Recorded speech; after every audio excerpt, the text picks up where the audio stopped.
Whispers of Yesterday. Copyright 2024 by Dana Sacco. All rights reserved. No part of this publication may be reproduced, stored, or transmitted in any form by any means, electronic, mechanical, photocopying, recording, scanning, or otherwise, without written permission from the publisher. It is illegal to copy this book, post it to a website, or distribute it by any other means without permission. This novel is entirely a work of fiction. The names, characters, and incidents portrayed in it are the work of the author's imagination. Any resemblance to actual persons, living or dead, events or localities is entirely coincidental. Dana Sacco asserts the moral right to be identified as the author of this work. Designations used by companies to distinguish their products are often claimed as trademarks. All brand names and product names used in this book and on its cover are trade names, service marks, trademarks, and registered trademarks of their respective owners. The publishers in the book are not associated with any product or vendor mentioned in this book. None of the companies referenced within the book have endorsed the book. Book cover by Dana Sacco. Audio narration by Revoicer. Chapter 1, Tides of Change. Amelia Trent's knuckles whitened as she gripped the steering wheel, her sleek sedan crunching over freshly fallen snow. The familiar silhouette of Bellsleigh Harbor's lighthouse loomed ahead, a stark sentinel against the gray winter sky. As she navigated the winding road into town, strings of twinkling lights draped across lampposts and storefronts came into view, transforming the quaint coastal village into a winter wonderland. Her chest tightened as she passed the town square, now a hub of festive activity.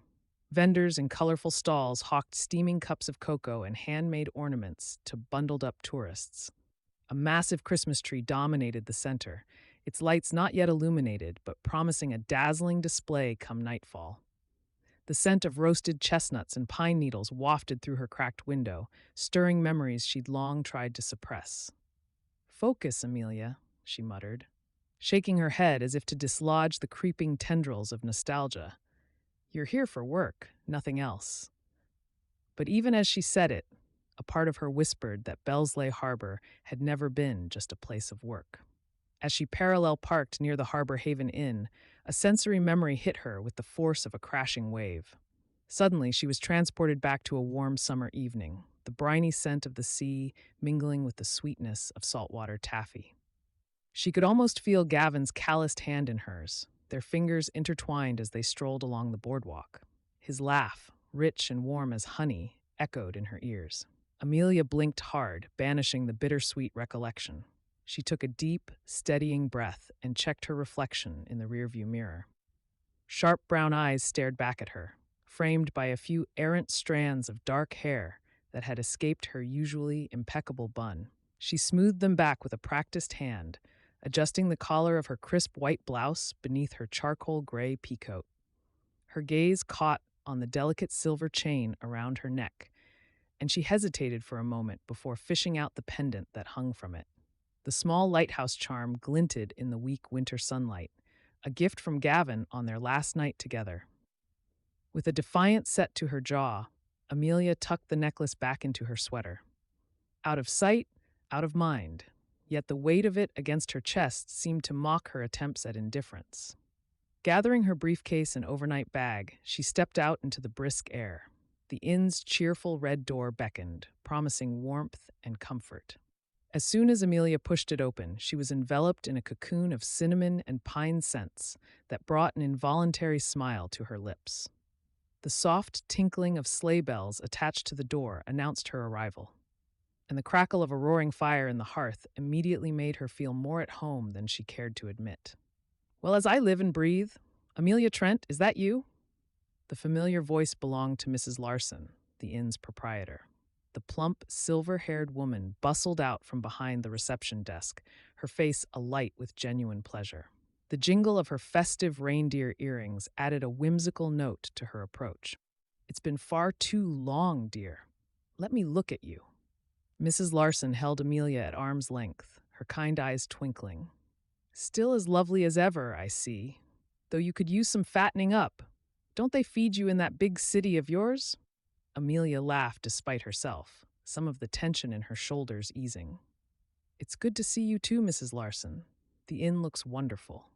Her eyes roamed over the garlands draped along the staircase and the vintage ornaments adorning every available surface. "Oh, we do our best," Mrs. Larson said with a modest wave of her hand. "You're just in time for all the excitement. The Christmas festival kicks off tomorrow night with the tree lighting ceremony. I don't suppose you'll be staying for that?" There was a hopeful lilt to her voice that made Amelia's heart clench. A pang of longing shot through Amelia as memories of festivals past flashed through her mind. Steaming mugs of mulled cider, the glow of candlelight from the carolers' lanterns, stolen kisses beneath mistletoe. She pushed the thoughts aside with practiced ease, though her voice wavered slightly as she replied. "I'm afraid not," Amelia said, her tone polite but firm. "This is strictly a business trip. I'll be heading back to the city as soon as my meetings wrap up." The words felt hollow even as she spoke them, and she found herself avoiding Mrs. Larson's knowing gaze. Mrs. Larson's face fell slightly, but she recovered quickly. "Well, that's a shame, but we're just tickled to have you here at all. Now, let me get you checked in properly." As they approached the reception desk, Amelia's mind wandered despite her best efforts. She recalled the last Christmas festival she'd attended in Bellsleigh Harbor. She and Gavin had volunteered to help decorate the town square, spending a memorable afternoon tangled in strings of lights and tinsel. The memory of his laughter as she'd accidentally wrapped herself in garland like a Christmas tree brought an unbidden smile to her face. "Here we are, dear. Room 7, just up the stairs and to your left." Mrs. Larson's voice broke through Amelia's reverie. "It's got a lovely view of the harbor. I'm sure you remember." Amelia nodded, reaching for the old-fashioned brass key. "Thank you, Mrs. Larson. I appreciate." "Well, I'll be damned. Amelia?" The deep, achingly familiar voice froze Amelia in place. Time seemed to slow as she turned, her heart thundering in her chest, to find herself face to face with Gavin Hawthorne. He looked good, unfairly good. His sandy blonde hair was tousled from the wind, and his blue eyes were wide with surprise. The years had been kind to him, adding a touch of distinguished silver at his temples and laugh lines around his eyes that only enhanced his rugged charm. He wore a thick cable-knit sweater that Amelia recognized with a jolt. She'd given it to him their last Christmas together. Her traitorous heart skipped a beat, and she felt a flush creeping up her neck. "Gavin," she managed, proud of how steady her voice sounded despite the trembling in her hands. "What a surprise." An awkward silence stretched between them, charged with years of unspoken words and lingering regrets. The cheerful holiday music playing softly in the background seemed to mock the tension. Gavin recovered first, a crooked smile lifting one corner of his mouth, though Amelia noticed it didn't quite reach his eyes. "Yeah, small town and all that," he said with a forced casualness. His hand moved to the back of his neck, a nervous gesture Amelia remembered all too well. You here for the festival?" Amelia shook her head, perhaps a bit too emphatically. "No, just a quick business trip. Environmental impact study for a proposed development." The words came out clipped and professional, a stark contrast to the whirlwind of emotions she was feeling. "Ah, right," Gavin nodded, shoving his hands in his pockets. "Well, you picked a busy time to visit. Town's already filling up for the holidays. The festival's going to be bigger than ever this year." "So I've heard," Amelia replied, her tone clipped. She was acutely aware of Mrs. Larson watching their interaction with poorly concealed interest, her eyes darting between them like she was following a tennis match. "Remember that year we helped decorate the square?" Gavin asked, a hint of wistfulness creeping into his voice. His eyes took on a faraway look, as if he too was being pulled back in time. "You got so tangled up in tinsel we almost had to leave you as the town's newest Christmas decoration." The memory, so recently recalled, brought an unbidden smile to Amelia's face. For a moment, her carefully constructed walls crumbled. "Yes, well, I've improved my decorating skills since then," she said, aiming for a light tone but missing the mark slightly. Her voice caught on the last word, betraying the emotion she was trying so hard to conceal. Gavin's eyes softened, and for a moment, Amelia felt the years between them melt away. She could almost imagine they were back on that summer beach, young and carefree and hopelessly in love. The thought sent a jolt of panic through her, and she quickly steeled herself, straightening her posture and squaring her shoulders. "It was nice seeing you, Gavin," she said, her professional mask sliding firmly back into place, though it felt more like a shield than ever before. "But I should really get settled. I have a lot of work to do." A flicker of disappointment crossed Gavin's face, but he nodded in understanding. "Of course. Don't work too hard, though. It is the holidays, after all." He paused, seeming to wrestle with whether to say more. Finally, he added softly, "It's good to see you, Leah. Welcome home." The use of her old nickname hit Amelia like a physical blow. She managed a tight smile and turned back to Mrs. Larson, who had been watching their exchange with barely concealed fascination. "Thank you again for the room key. I'll see you in the morning." With a final nod to Gavin, Amelia grabbed her bags and headed for the stairs. She could feel his eyes on her as she ascended, and it took every ounce of willpower not to look back. Each step felt heavier than the last, as if Bellsleigh Harbor itself was trying to hold her in place. Once safely inside her room, Amelia leaned against the closed door and let out a long, shaky breath. The room was just as she remembered it, cozy and inviting, with a plush four-poster bed and a window seat overlooking the harbor. In the fading afternoon light, she could see the town square bustling with pre-festival activity. Setting her bags down, Amelia crossed to the window. The view was breathtaking. The harbor, a glittering expanse of steely gray water, dotted with boats decked out in twinkling lights. Despite her resolve to keep this trip strictly professional, she found herself drawn to the festive scene below. A group of carolers had gathered near the dock, their harmonies drifting up to her window on the crisp winter air. With a sigh, she turned away from the window and began unpacking her suitcase. She laid out her clothes for tomorrow's meetings with meticulous care, smoothing away imaginary wrinkles. Her fingers lingered on the soft fabric of her blazer, so different from the cozy sweaters she used to wear here. As she hung it up, her hand brushed against the lighthouse pendant hidden beneath her sweater. For a moment, Amelia's carefully constructed walls wavered. The warmth of the inn, the familiar sights and smells of Bellsleigh Harbor, and most of all, the unexpected encounter with Gavin had stirred up emotions she'd thought long buried. She closed her eyes, taking a deep breath to center herself. The scent of pine from the small wreath on her door mingled with the salty sea air, creating a fragrance that was uniquely Bellsleigh Harbor. "You're here to do a job," she said aloud, her voice firm in the quiet room. Nothing more, nothing less. But even as she spoke, her eyes were drawn to a framed photograph on the nightstand, a snapshot of the harbor at sunset, golden light spilling across the water. It was identical to one she kept hidden in her desk drawer back in the city, a secret reminder of the life she'd left behind. Amelia moved to the window seat, curling up with her laptop to review her notes for tomorrow's meetings. But as the sun dipped below the horizon and the Christmas lights of Bellsleigh Harbor flickered to life, she found her gaze continually drawn to the festive scene outside.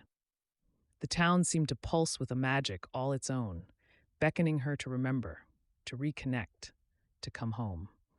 She shook her head, forcing her attention back to the screen.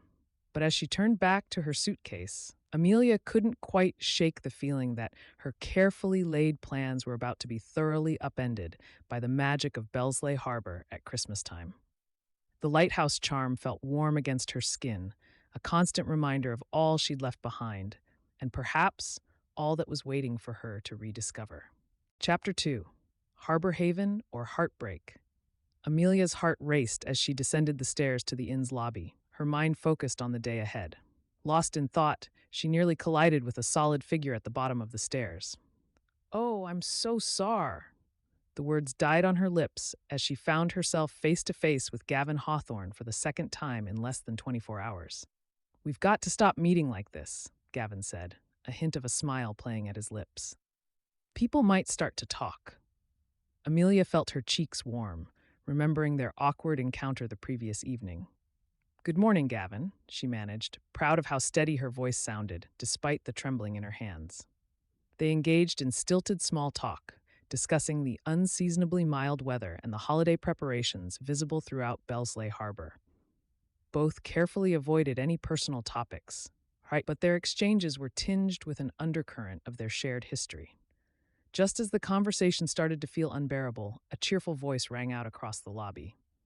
Well, as I live and breathe, if it isn't Amelia Trent and Gavin Hawthorne. Mayor Elowen Bright bustled towards them, her face alight with genuine pleasure. Her festive sweater, adorned with a light-up Rudolph nose, blinked merrily as she approached. Mayor Bright, Amelia greeted, relieved for the interruption. It's lovely to see you. Oh, please call me Elowen, the mayor insisted, enveloping Amelia in a warm hug before turning to Gavin. Now, isn't this just the most fortuitous timing?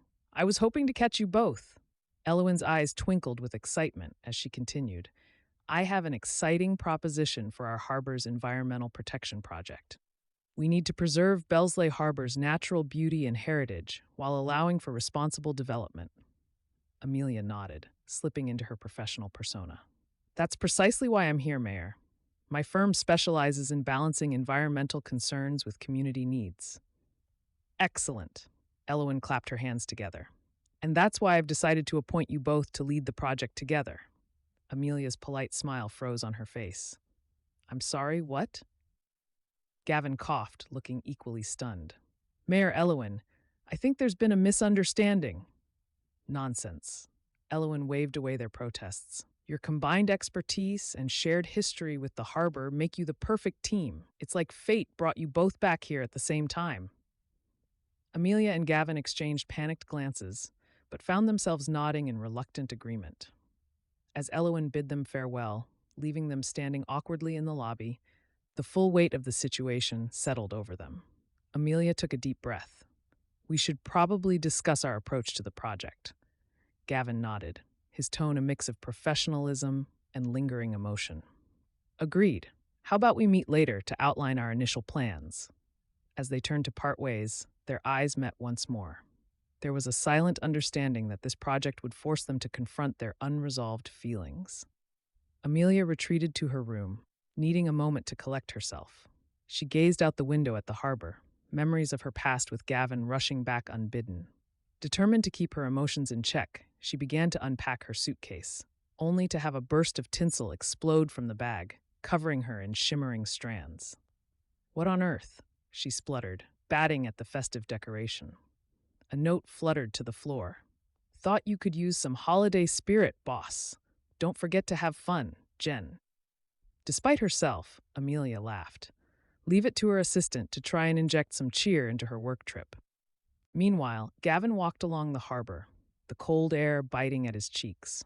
He looked out at the horizon, recalling the times he and Amelia had spent together on this very shore. He was determined to use this project as an opportunity to make amends and possibly rekindle what they once had. Later that afternoon, Amelia made her way to the town hall for their first project meeting. As she approached the building, she noticed Gavin walking towards her from the opposite direction. Her steps faltered as she realized they were wearing nearly identical outfits, navy blue suits with white shirts. Gavin noticed too, a grin spreading across his face.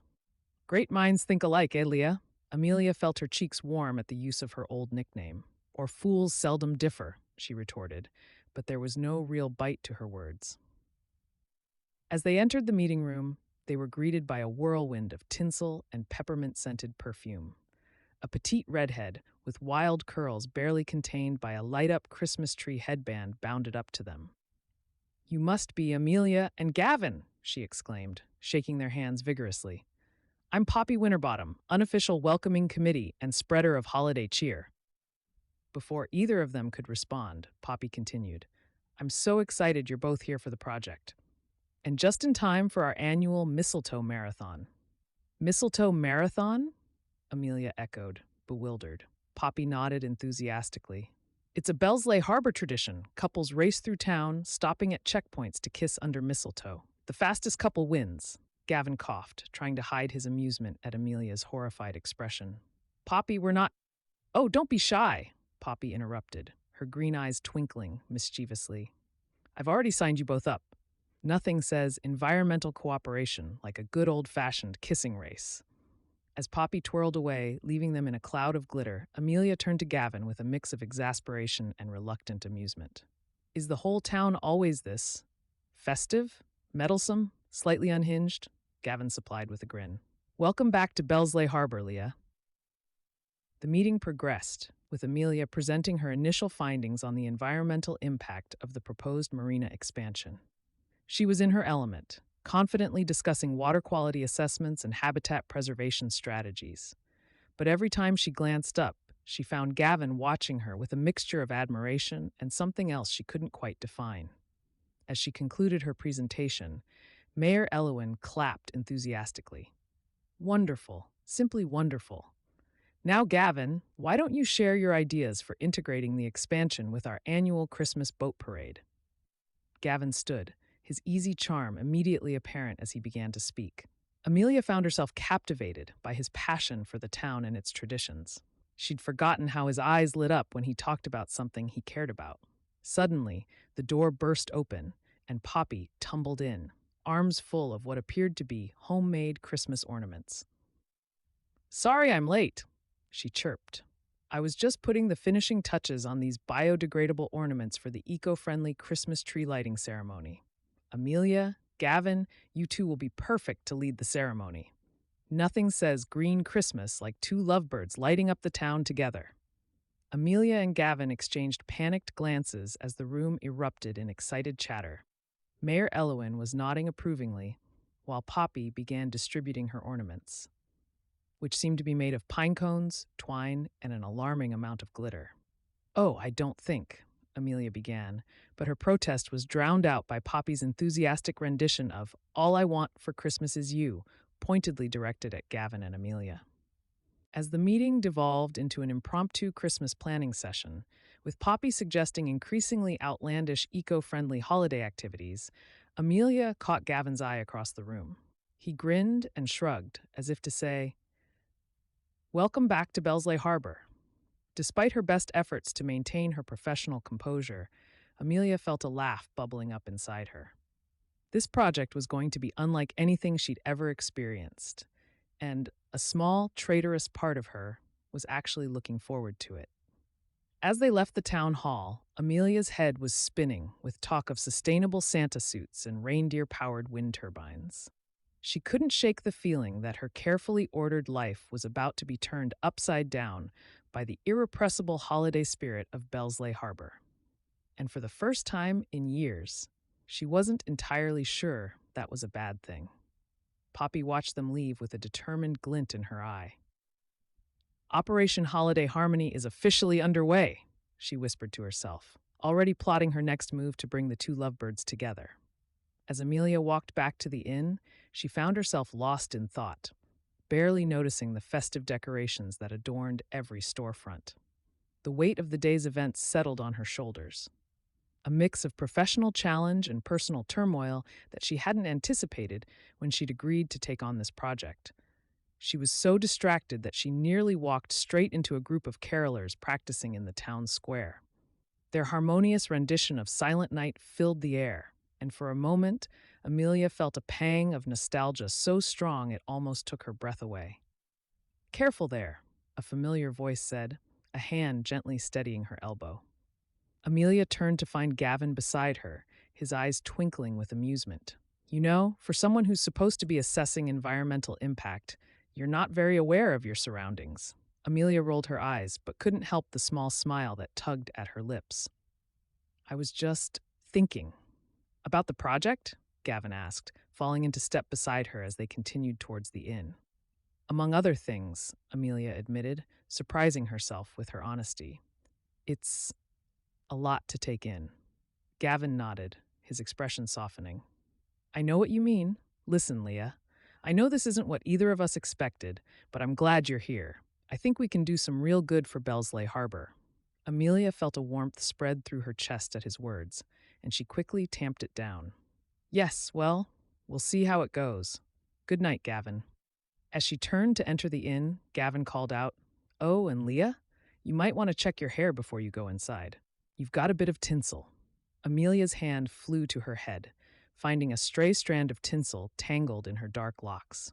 She plucked it out, her cheeks burning as Gavin chuckled, and walked away. Inside her room, Amelia flopped onto the bed, her professional demeanor finally cracking. She let out a long sigh, staring at the ceiling as if it might offer some answers to the tumultuous thoughts swirling in her mind. Her phone buzzed, and she reached for it, expecting a work email. Instead, she found a text from an unknown number. "Hope you're ready for some holiday magic. Don't forget to practice your mistletoe kiss. Poppy." Amelia groaned, burying her face in a pillow. What had she gotten herself into? As she drifted off to sleep that night, Amelia couldn't shake the feeling that her carefully constructed walls were beginning to crumble. The warmth of Bellsleigh Harbor, the infectious enthusiasm of its residents, and most of all, the presence of Gavin were all conspiring to melt the icy professional exterior she'd worked so hard to maintain. Across town, Poppy Winterbottom was putting the finishing touches on her Operation Holiday Harmony plan, a mischievous smile playing on her lips as she hung an extra sprig of mistletoe in the town square. Bellsleigh Harbor was about to become a hotbed of holiday romance, whether Amelia and Gavin were ready for it or not. Chapter 3: Rough Seas, Smooth Sailing.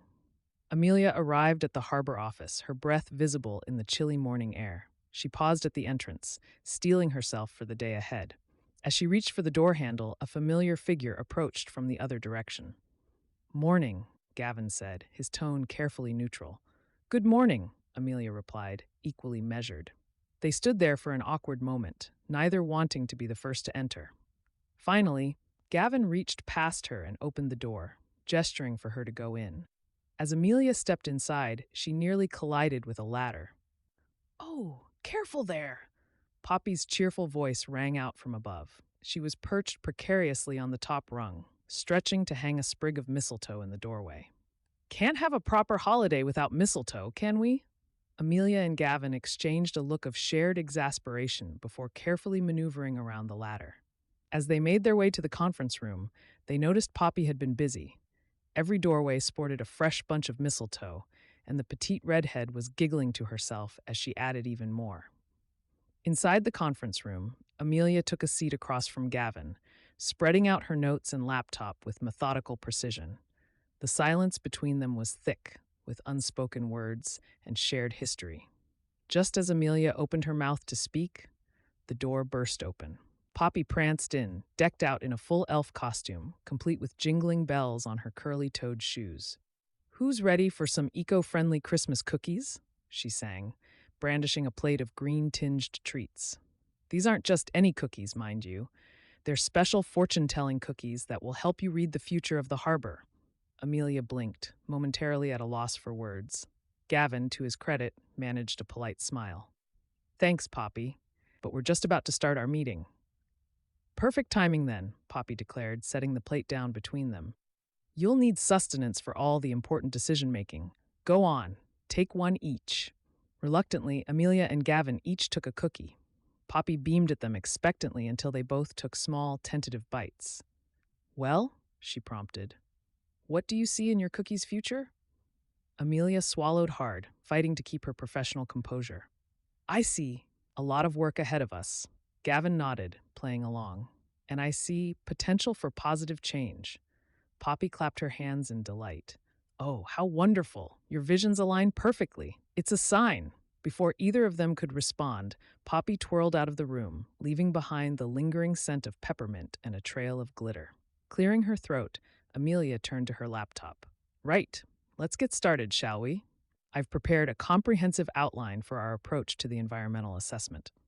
She launched into her presentation, detailing a structured, step-by-step plan complete with timelines and measurable objectives. Gavin listened attentively, but as she continued, he began to shift in his seat. "That all sounds very thorough," he said when she paused for breath. "But I think we might need a more flexible approach. The harbor's ecosystem is complex and ever-changing. We need to be able to adapt our methods as we go."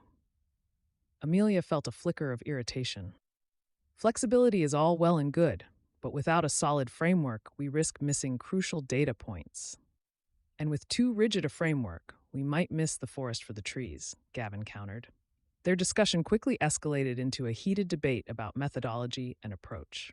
They were so engrossed in their argument that neither noticed Poppy slip back into the room until she interrupted with a loud, off-key rendition of "All I Want for Christmas Is You." Startled, they both turned to find Poppy standing on a chair, microphone in hand, belting out the chorus while staring pointedly at them. "Poppy," Amelia said, her patience wearing thin, "we're trying to work here." "Oh, don't mind me," Poppy chirped. "I'm just providing some festive ambiance.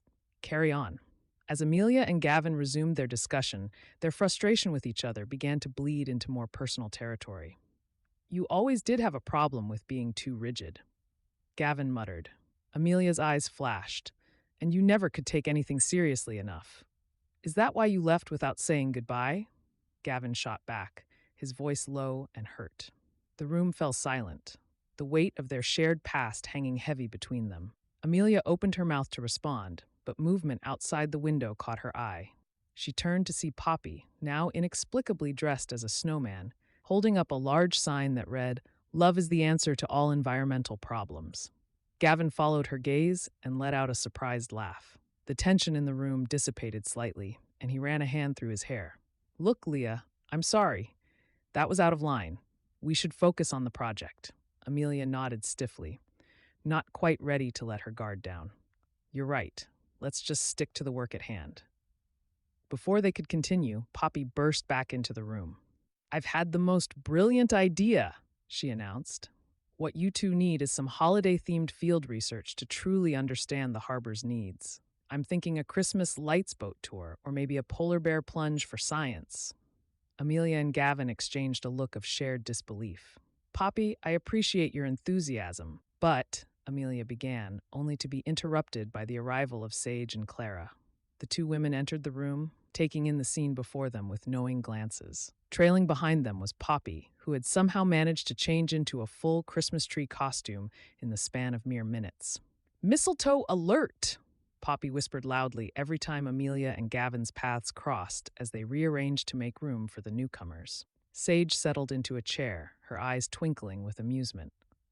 "How's the meeting going? Making any progress?" Clara chimed in, her tone innocent, but her meaning clear. "I hope you two are finding a way to work together despite your history." Amelia felt her cheeks heat up. "We're managing just fine. Thank you. Now, if we could get back to the matter at hand." Of course," Clara said soothingly. "But first, I think Poppy has something she'd like to share." All eyes turned to Poppy, who had set up a small booth in the corner of the room, complete with a sign that read, "Christmas Cookie Fortune Telling." "Step right up," Poppy called out. "Let the spirit of Christmas guide your environmental decisions. Who wants to go first?" Amelia pinched the bridge of her nose, feeling a headache coming on. "Can we please just focus on the work?" Gavin nodded in agreement. "Why don't we take a walk down to the docks? We can start our initial inspection and get away from all the distractions." As they gathered their things to leave, Poppy's voice rang out behind them. "Ooh, I see a vision. Two hearts, once apart, now united in their love for sustainable fishing practices." Amelia hurried out of the room, Gavin close behind her. As they made their way to the harbor, Amelia tried to focus on the task at hand, rattling off statistics and concerns about water quality and marine life. Gavin listened attentively, occasionally interjecting with his own observations. As they walked along the docks, Amelia couldn't help but notice how at ease he seemed here, how his face lit up when he talked about the local ecosystem. Amelia couldn't help but notice how at ease he seemed here, how his face lit up when he talked about the local ecosystem. Their conversation flowed more naturally now that they were away from the office, and Amelia found herself relaxing despite her best efforts to maintain a professional distance. Of course, their moment of peace couldn't last. "Ho, ho, ho," a familiar voice called out. They turned to see Poppy, now dressed in a full Santa Claus costume, complete with a fake beard, waving at them from behind a stack of crates. "Poppy, what are you doing here?" Amelia asked, exasperated. "Just spreading some Christmas cheer," Poppy replied, her voice muffled by the beard. "And documenting the eco-friendly love story of the century, of course." Gavin chuckled, shaking his head. "Poppy, there's no love story here. We're just colleagues working on a project." Sure, Poppy winked. Or at least Amelia thought she winked. It was hard to tell with the fake beard. That's what they all say at first. As they continued their inspection, Poppy kept popping up in different holiday costumes. One moment she was a reindeer, suggesting they use antlers to collect water samples. The next, she was the Grinch, proposing they measure the harbor's who-bilation levels for a true assessment of environmental impact. Despite the constant interruptions, Amelia and Gavin found themselves falling into a rhythm, bouncing ideas off each other and building on each other's observations. There were moments when their old camaraderie shone through, causing them both to pull back, remembering the professional nature of their relationship. During one such moment, as they shared a laugh over Poppy's latest antics, she was now dressed as a giant candy cane, insisting that striped buoys would improve fish morale. Amelia felt a shift in the air. She turned to find Poppy sneaking up behind them, an enormous sprig of mistletoe held high above their heads. Amelia and Gavin jumped apart, flustered. "Poppy," Amelia scolded, her heart racing. "This is completely inappropriate." Poppy just grinned, unrepentant. "Just doing my part for holiday cheer and environmental harmony." As the sun began to set, casting a warm glow over the harbor, Amelia and Gavin found themselves at the end of the dock, looking out over the water. The day's events had been a whirlwind of professional challenges and personal complications, but as they stood there in companionable silence, Amelia felt a sense of possibility she hadn't experienced in years. "You know," Gavin said softly, "despite all the distractions, I think we made some good progress today." Amelia nodded, allowing herself a small smile. "We did. I think if we can keep this up, we might actually be able to make a real difference here." Gavin turned to her, his expression earnest. "I'm glad you're here, Leah. Whatever happened in the past, I think we make a good team." Before Amelia could respond, Poppy's voice rang out from somewhere behind them. And that, ladies and gentlemen, concludes day one of Operation Holiday Harmony. Tune in tomorrow for more mistletoe mishaps and eco-friendly flirtations. Amelia and Gavin burst out laughing, the tension between them finally breaking. As they walked back towards town, Amelia felt a warmth in her chest that had nothing to do with the chilly evening air. Maybe, just maybe, there was room in her carefully ordered life for a little holiday magic after all. Chapter 4: High Tides and Old Flames. Amelia stood at the edge of the harbor, watching as Gavin addressed a group of eager volunteers. His passion for marine conservation was evident in every gesture, every word. She couldn't help but admire how he effortlessly commanded the attention of the crowd, his eyes bright with enthusiasm as he explained the importance of their work. "And remember, folks," Gavin said, his voice carrying across the chilly air, "every piece of trash we remove from the beach is one less threat to our local marine life." The volunteers nodded, their faces a mix of determination and excitement. Amelia felt a twinge of something, pride, nostalgia, as she observed Gavin in his element. Her musings were interrupted by a flash of red and green in her peripheral vision. Poppy Winterbottom, the town's self-appointed holiday cheerleader, was making her rounds among the volunteers, her arms laden with what appeared to be seaweed. "Step right up, eco-warriors," Poppy chirped, her voice as bright as the jingle bells adorning her elf hat. "Get your environmentally friendly holiday decorations here. We've got seaweed tinsel, fishing net ornaments, and driftwood reindeer." The volunteers exchanged bemused glances as Poppy thrust her bizarre creations into their hands. One particularly confused-looking man held up a tangled mass of kelp and fairy lights, his expression a perfect blend of politeness and bewilderment. Amelia shook her head, a reluctant smile tugging at her lips. Only in Bellsleigh Harbor could someone turn marine debris into Christmas decorations and call it eco-friendly. As she turned her attention back to Gavin, Amelia felt a presence sidle up beside her. She didn't need to look to know who it was. "So, Amelia," Poppy's voice was low and conspiratorial, "I couldn't help but notice you watching our resident marine biologist with great interest." Amelia stiffened.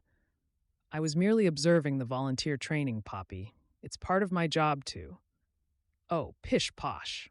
Poppy waved a hand dismissively, nearly knocking Amelia with what appeared to be a clipboard fashioned from driftwood. "I'm conducting a very important survey on love and the environment. Care to participate?" Before Amelia could protest, Poppy had thrust the clipboard into her hands. The questions scrawled across the recycled paper made Amelia's cheeks burn. On a scale of 1 to 10, how would you rate Gavin's passion for marine life? And on a completely unrelated note, how attractive do you find men who care about the environment? Amelia shoved the clipboard back at Poppy. This is highly inappropriate, Poppy. I'm here in a professional capacity, and… Amelia? She froze at the sound of Gavin's voice. He was walking towards them, a curious expression on his face. Amelia's heart did a little flip that she immediately tried to squash. Gavin, she managed, hoping her voice sounded steadier than she felt. The volunteer training seemed to go well. He nodded, a smile playing at the corners of his mouth. They're a great group, very enthusiastic about… Mistletoe alert! Poppy's shrill voice cut through the air like a foghorn. Before either of them could react, Poppy had produced a sprig of mistletoe from seemingly nowhere and was holding it above their heads, grinning like the cat that got the cream. Amelia and Gavin jumped apart, both stuttering excuses and avoiding eye contact. Poppy's face fell comically. "Oh, come on, it's tradition," she whined. Gavin cleared his throat, his cheeks tinged pink. "Poppy, I think we've discussed the inappropriateness of surprise mistletoe attacks." Poppy huffed, tucking the mistletoe back into her pocket. Fine, but don't come crying to me when you're both on Santa's naughty list for ignoring holiday traditions." Eager to change the subject, Amelia jumped in. "So, Gavin, how's the project progressing? Have you had a chance to review the latest water quality reports?" Gavin's expression shifted to one of professional interest, though Amelia could still see a hint of awkwardness in his stance. "Yes, actually. The results are promising, but we still have some areas of concern, particularly near the old fishing docks." As they fell into a discussion about pH levels and marine biodiversity, Amelia felt herself relaxing. This was familiar territory: facts, figures, and actionable plans. She could handle this. Of course, the moment of normalcy couldn't last. "Ooh, I've got it!" Poppy's voice cut through their conversation like a sugar-coated knife. "What if we used reindeer to power wave turbines? Think about it. Clean energy and holiday spirit all in one." Gavin blinked, momentarily thrown off guard. "Poppy, I'm not sure that's feasible or ethical or physically possible." Poppy waved her hand dismissively. Details. We'll work out the kinks later. Now, who wants to volunteer to dress up as Rudolph?" Amelia pinched the bridge of her nose, feeling a headache coming on. "Poppy, perhaps we could discuss your innovative ideas at a later time?" Gavin and I were in the middle of… "A beach walk," Gavin blurted out, looking almost as surprised by his suggestion as Amelia felt. "I mean, it might be helpful to survey the coastline, get a visual on some of the areas we've been discussing." Amelia hesitated. A walk alone with Gavin seemed dangerous, fraught with the possibility of dredging up old memories and feelings she'd rather keep buried. Poppy, however, had other ideas. "What a fantastic suggestion, Gavin. In fact, I hereby declare this an official, mandatory, eco-friendly team-building exercise." She produced a whistle from somewhere in her festive ensemble and blew it sharply. "All project leaders to the beach, chop chop!" Before Amelia could protest, she found herself being ushered towards the shoreline, Gavin falling into step beside her. As they made their way down to the water's edge, Amelia couldn't shake the feeling that she was walking into something far more complicated than a simple beach survey. The sound of waves lapping against the shore filled the air as Amelia and Gavin walked along the beach. The winter sun hung low in the sky, casting long shadows across the sand and giving everything a soft, golden glow. Despite the chill in the air, Amelia felt a warmth spreading through her chest that had nothing to do with the weather.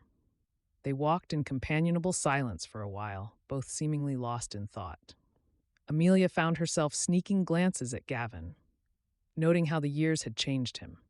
He seemed more confident now, more at ease in his own skin. The boyish charm she remembered was still there, but it was tempered with a maturity that made her heart skip in a way she wasn't entirely comfortable with. "So," Gavin said, breaking the silence, "how are you finding Bellsleigh Harbor? Has it changed much since you were last here?" Amelia considered the question. "In some ways, it's exactly as I remember it. The same charm, the same sense of community. But in other ways," she trailed off, not quite sure how to express the feeling of both familiarity and strangeness that had been haunting her since she arrived. Gavin nodded, understanding in his eyes. "It's like coming home, but to a home that's moved on without you?" "Exactly," Amelia said, surprised by how accurately he'd captured her feelings. She was about to say more when a movement in her peripheral vision caught her attention. There, ducking behind a large piece of driftwood, was an unmistakable flash of red and green. Poppy. Is that...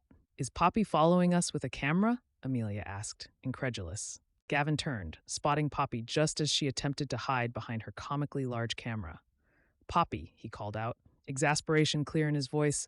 What are you doing? Poppy popped up from behind the driftwood, her face a picture of innocence. Oh, hello there! Fancy meeting you two lovebirds here. We're not. Amelia and Gavin started simultaneously, then stopped, looking at each other awkwardly. Poppy waved her hand dismissively. Details, details. I'm just working on my latest project, a documentary called Love and the Environment in Bellsleigh Harbor. You two are my star subjects. Amelia felt her cheeks burning. Poppy, that's completely inappropriate. We're here on official business, not to star in your romantic eco-fantasy. Poppy's face fell comically. Romantic eco-fantasy? Ooh, I like that. Maybe I should change the title.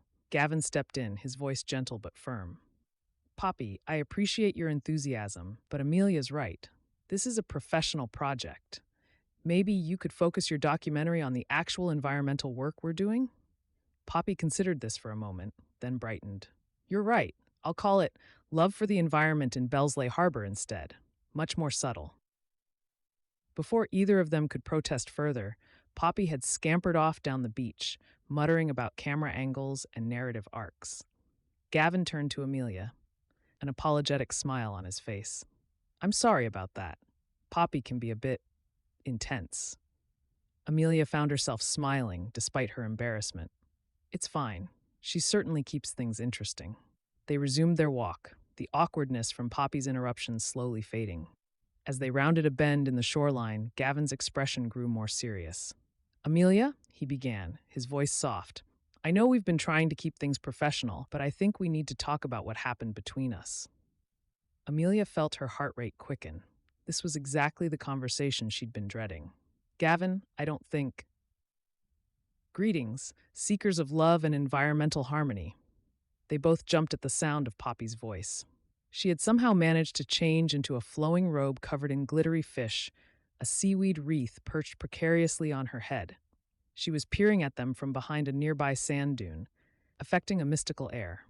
I am the love guru of the sea, Poppy intoned, her voice pitched low and mysterious. I sense great turmoil in your hearts, but also great potential for love and reduced carbon emissions. Gavin pinched the bridge of his nose. Poppy, please? But Poppy was on a roll. The tides of fate have brought you back together for a reason. Embrace the ebb and flow of your emotions, just as the ocean embraces the shore. Despite the ridiculousness of the situation, Amelia found herself considering Poppy's words. Maybe there was a reason she'd ended up back in Bellsleigh Harbor, working alongside Gavin after all these years. Taking a deep breath, Amelia turned to Gavin. You're right. We should talk about what happened. Gavin's eyes widened in surprise, then softened with understanding.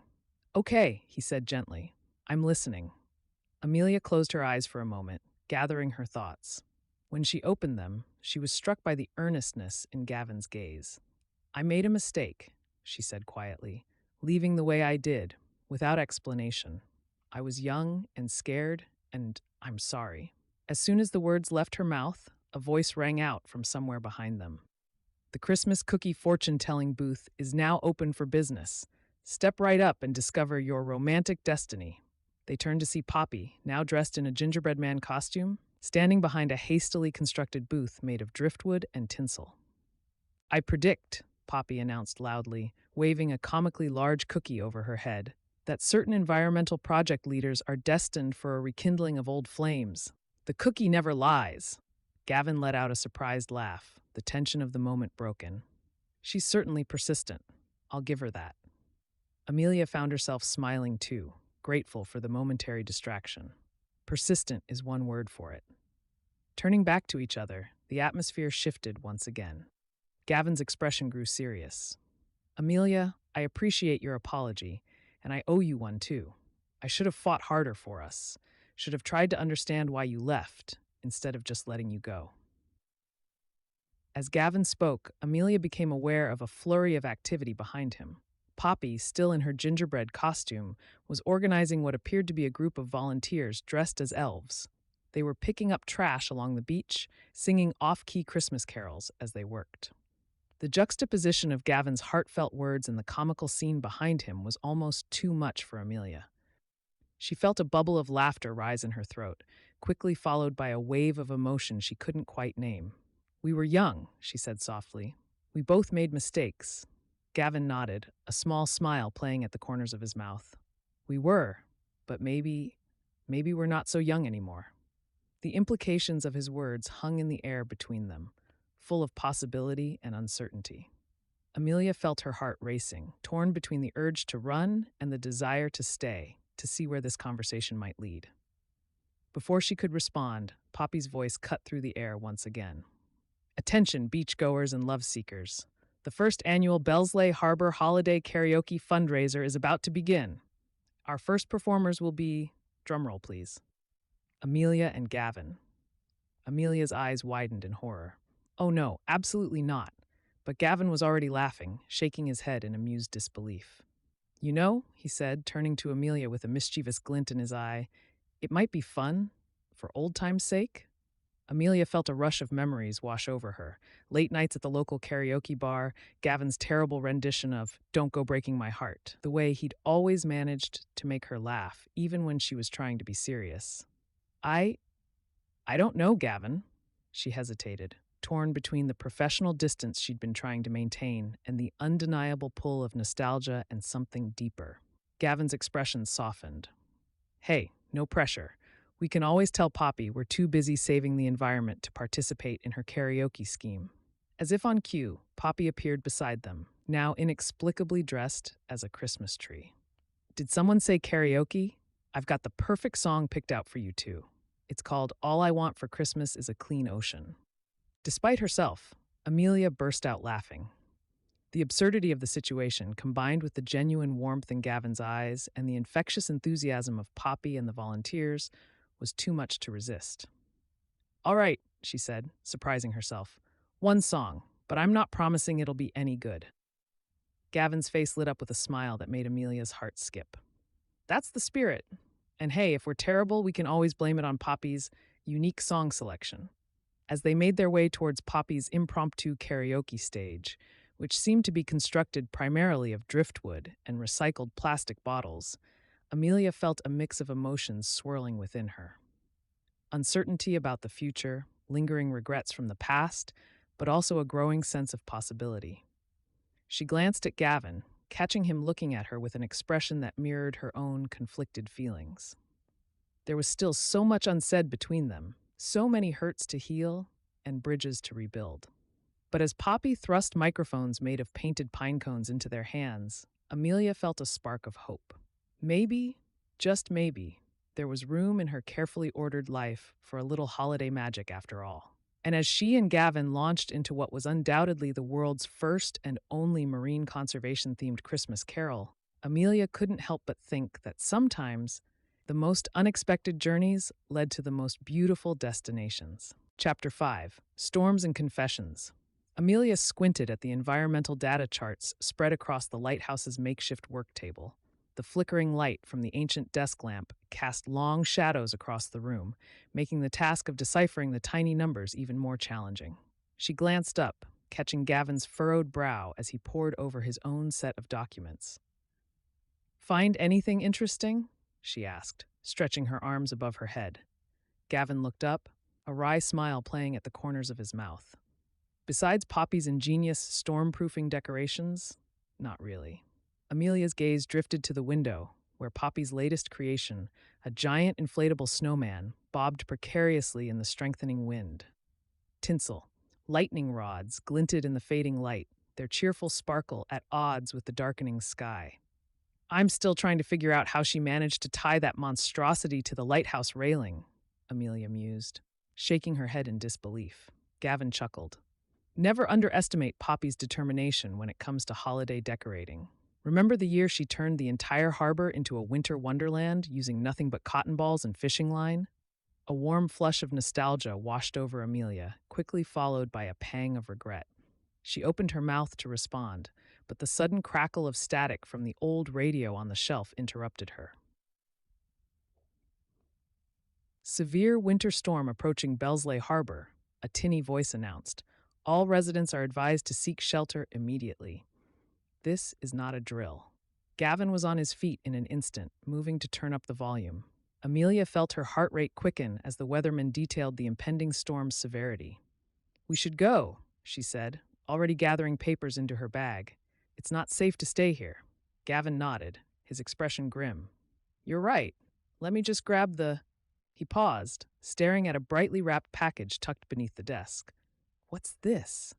Amelia peered over his shoulder as he pulled out a glittery gift bag emblazoned with the words Lighthouse Survival Kit in Poppy's unmistakable handwriting. "Oh no," Amelia groaned, torn between exasperation and amusement as Gavin upended the bag. Out tumbled an assortment of items that could only have come from Poppy's overactive imagination. Candy cane glow sticks, a thermos labeled Love Potion Hot Cocoa, and a hand-knitted blanket adorned with mistletoe patterns. A note fluttered to the floor, which Gavin scooped up and read aloud. "For when the sparks fly, romantically and electrically. Oh, Poppy," he chuckled, shaking his head. Amelia felt her cheeks warm, pointedly avoiding Gavin's gaze. "We really should get going," she said, heading for the door. But as she grasped the handle and pushed, the door remained stubbornly shut. Amelia threw her weight against it, but the wind pressure from outside kept it firmly closed. "It won't budge," she said, a note of panic creeping into her voice.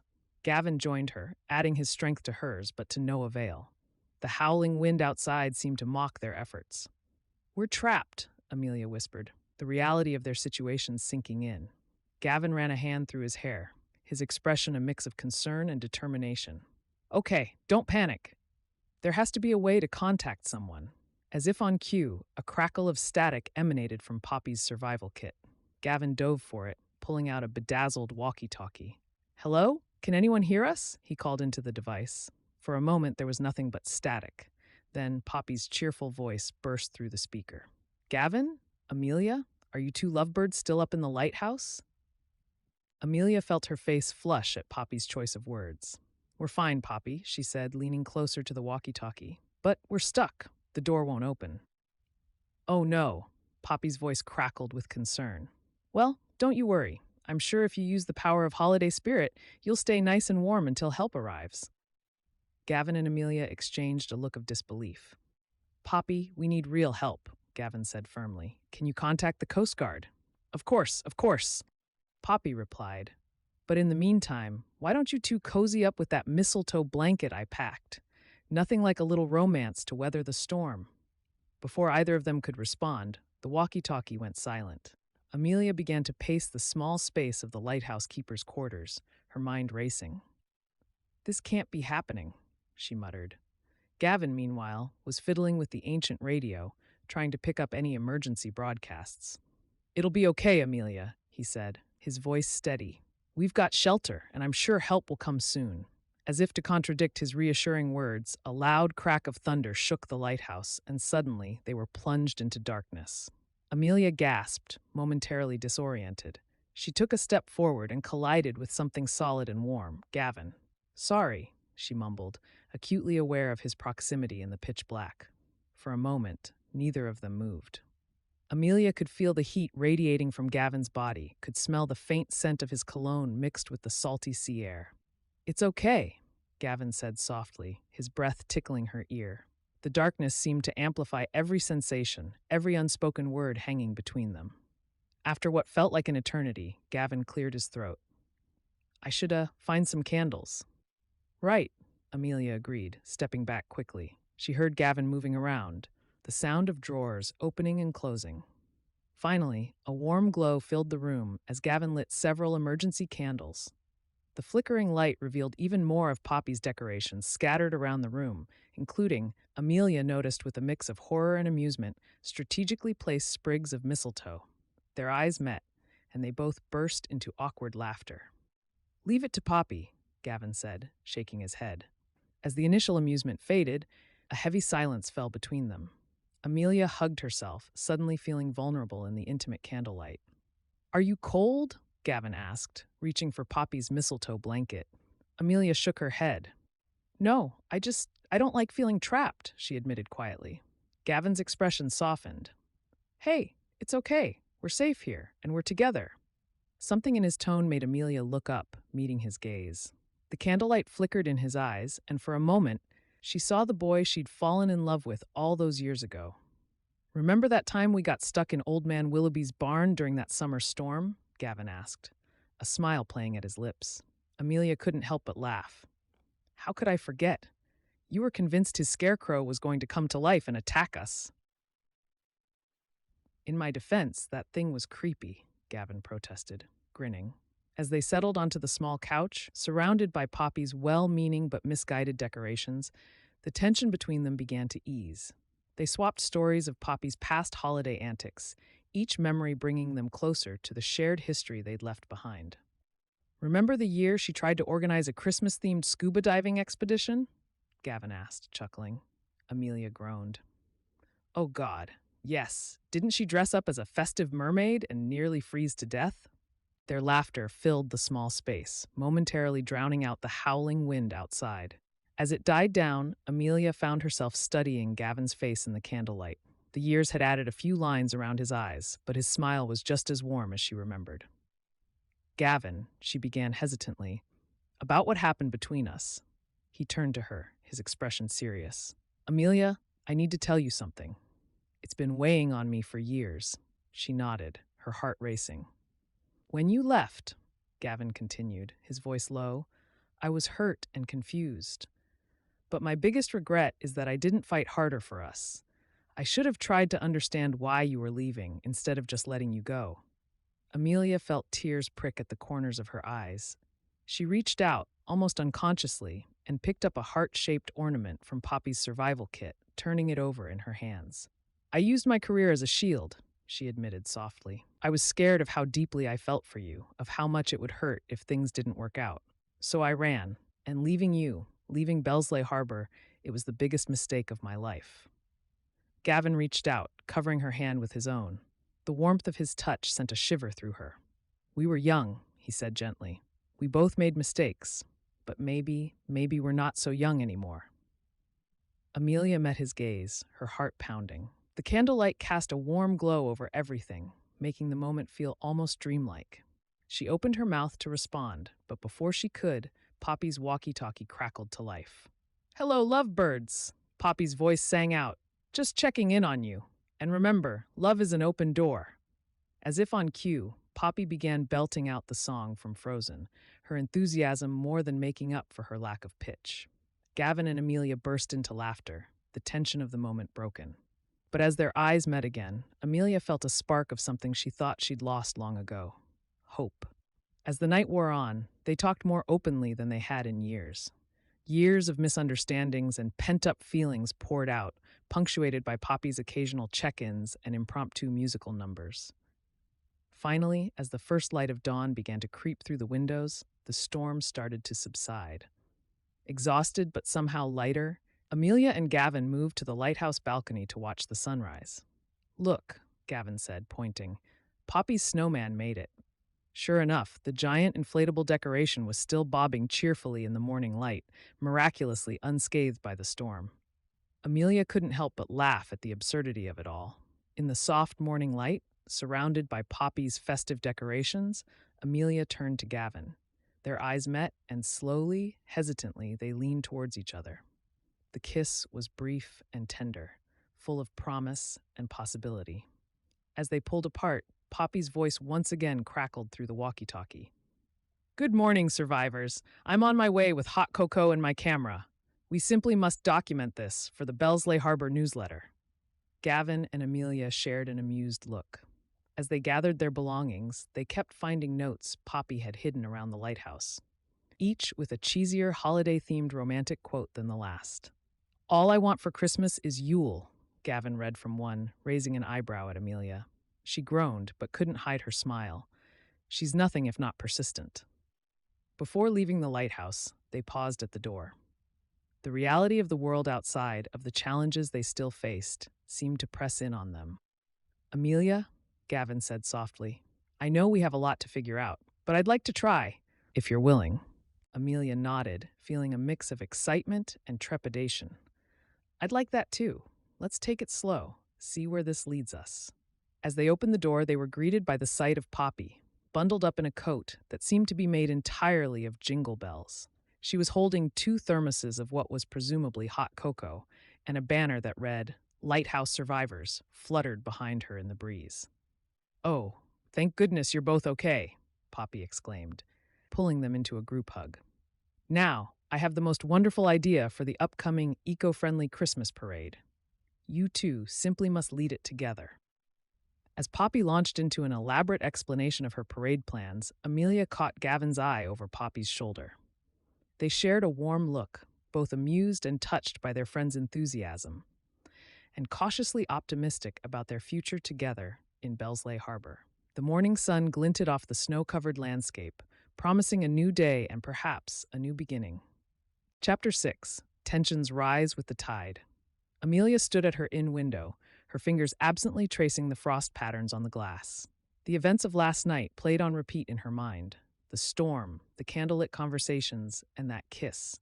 That soft, tentative kiss that had left her more conflicted than ever. A sudden flurry of movement outside snapped her from her reverie. Her eyes widened as an enormous banner unfurled across the street, complete with glitter that caught the morning sunlight and, good grief, was that mistletoe? Welcome back, lighthouse lovebirds, proclaimed the banner in Poppy's unmistakable swirling script. Amelia groaned, burying her face in her hands. So much for keeping things professional and discreet. As if summoned by Amelia's embarrassment, Poppy's voice rang out from the street below. Oh, Amelia, you're up. How do you like the banner? I stayed up all night making it. Amelia forced a smile and gave a weak thumbs up, silently praying for the ground to open up and swallow her whole. An hour later, Amelia strode into the project meeting room, her game face firmly in place. She'd spent the morning giving herself a stern pep talk. Last night had been a moment of weakness. Today, she needed to focus on work. Gavin was already there, looking frustratingly handsome in a cozy sweater that brought out the blue in his eyes. Amelia nodded curtly in his direction, taking a seat across the table and busying herself with her notes. Good morning, Amelia, Gavin said softly, a question in his voice. Morning, she replied, not meeting his gaze. Shall we get started on the environmental impact report? Before Gavin could respond, the door burst open, and in whirled Poppy, her arms laden with what appeared to be an entire craft store's worth of supplies. Surprise, she sang out. I'm here for your eco-friendly holiday makeover. Amelia watched in horror as Poppy proceeded to hang mistletoe from every conceivable surface, humming Christmas carols all the while. Within minutes, the once professional meeting room looked like Santa's workshop had exploded. Poppy, Amelia began, trying to keep her voice level. This really isn't necessary. Nonsense, Poppy chirped, adjusting a particularly large sprig of mistletoe directly above Amelia's chair. We can't save the environment without a little holiday cheer. Throughout the morning, Amelia steadfastly ignored both the mistletoe and Gavin's increasingly confused looks. Every time he tried to catch her eye or lean in to speak privately, she found a new document to scrutinize or a call to make. Just as Gavin opened his mouth, clearly about to insist on a private word, Poppy burst in again. Time for a surprise, eco-friendly team-building exercise, she announced, brandishing what looked suspiciously like a tangle of tinsel and pine cones. Oh, perfect timing, Amelia said, relief evident in her voice. I actually need to step out and make an important call. You two go ahead and build that team. She slipped out, Gavin's frustrated sigh following her into the hallway. The screech of tires outside drew Amelia's attention to the window. A sleek black car had pulled up, looking comically out of place among Bellsleigh Harbor's quaint storefronts.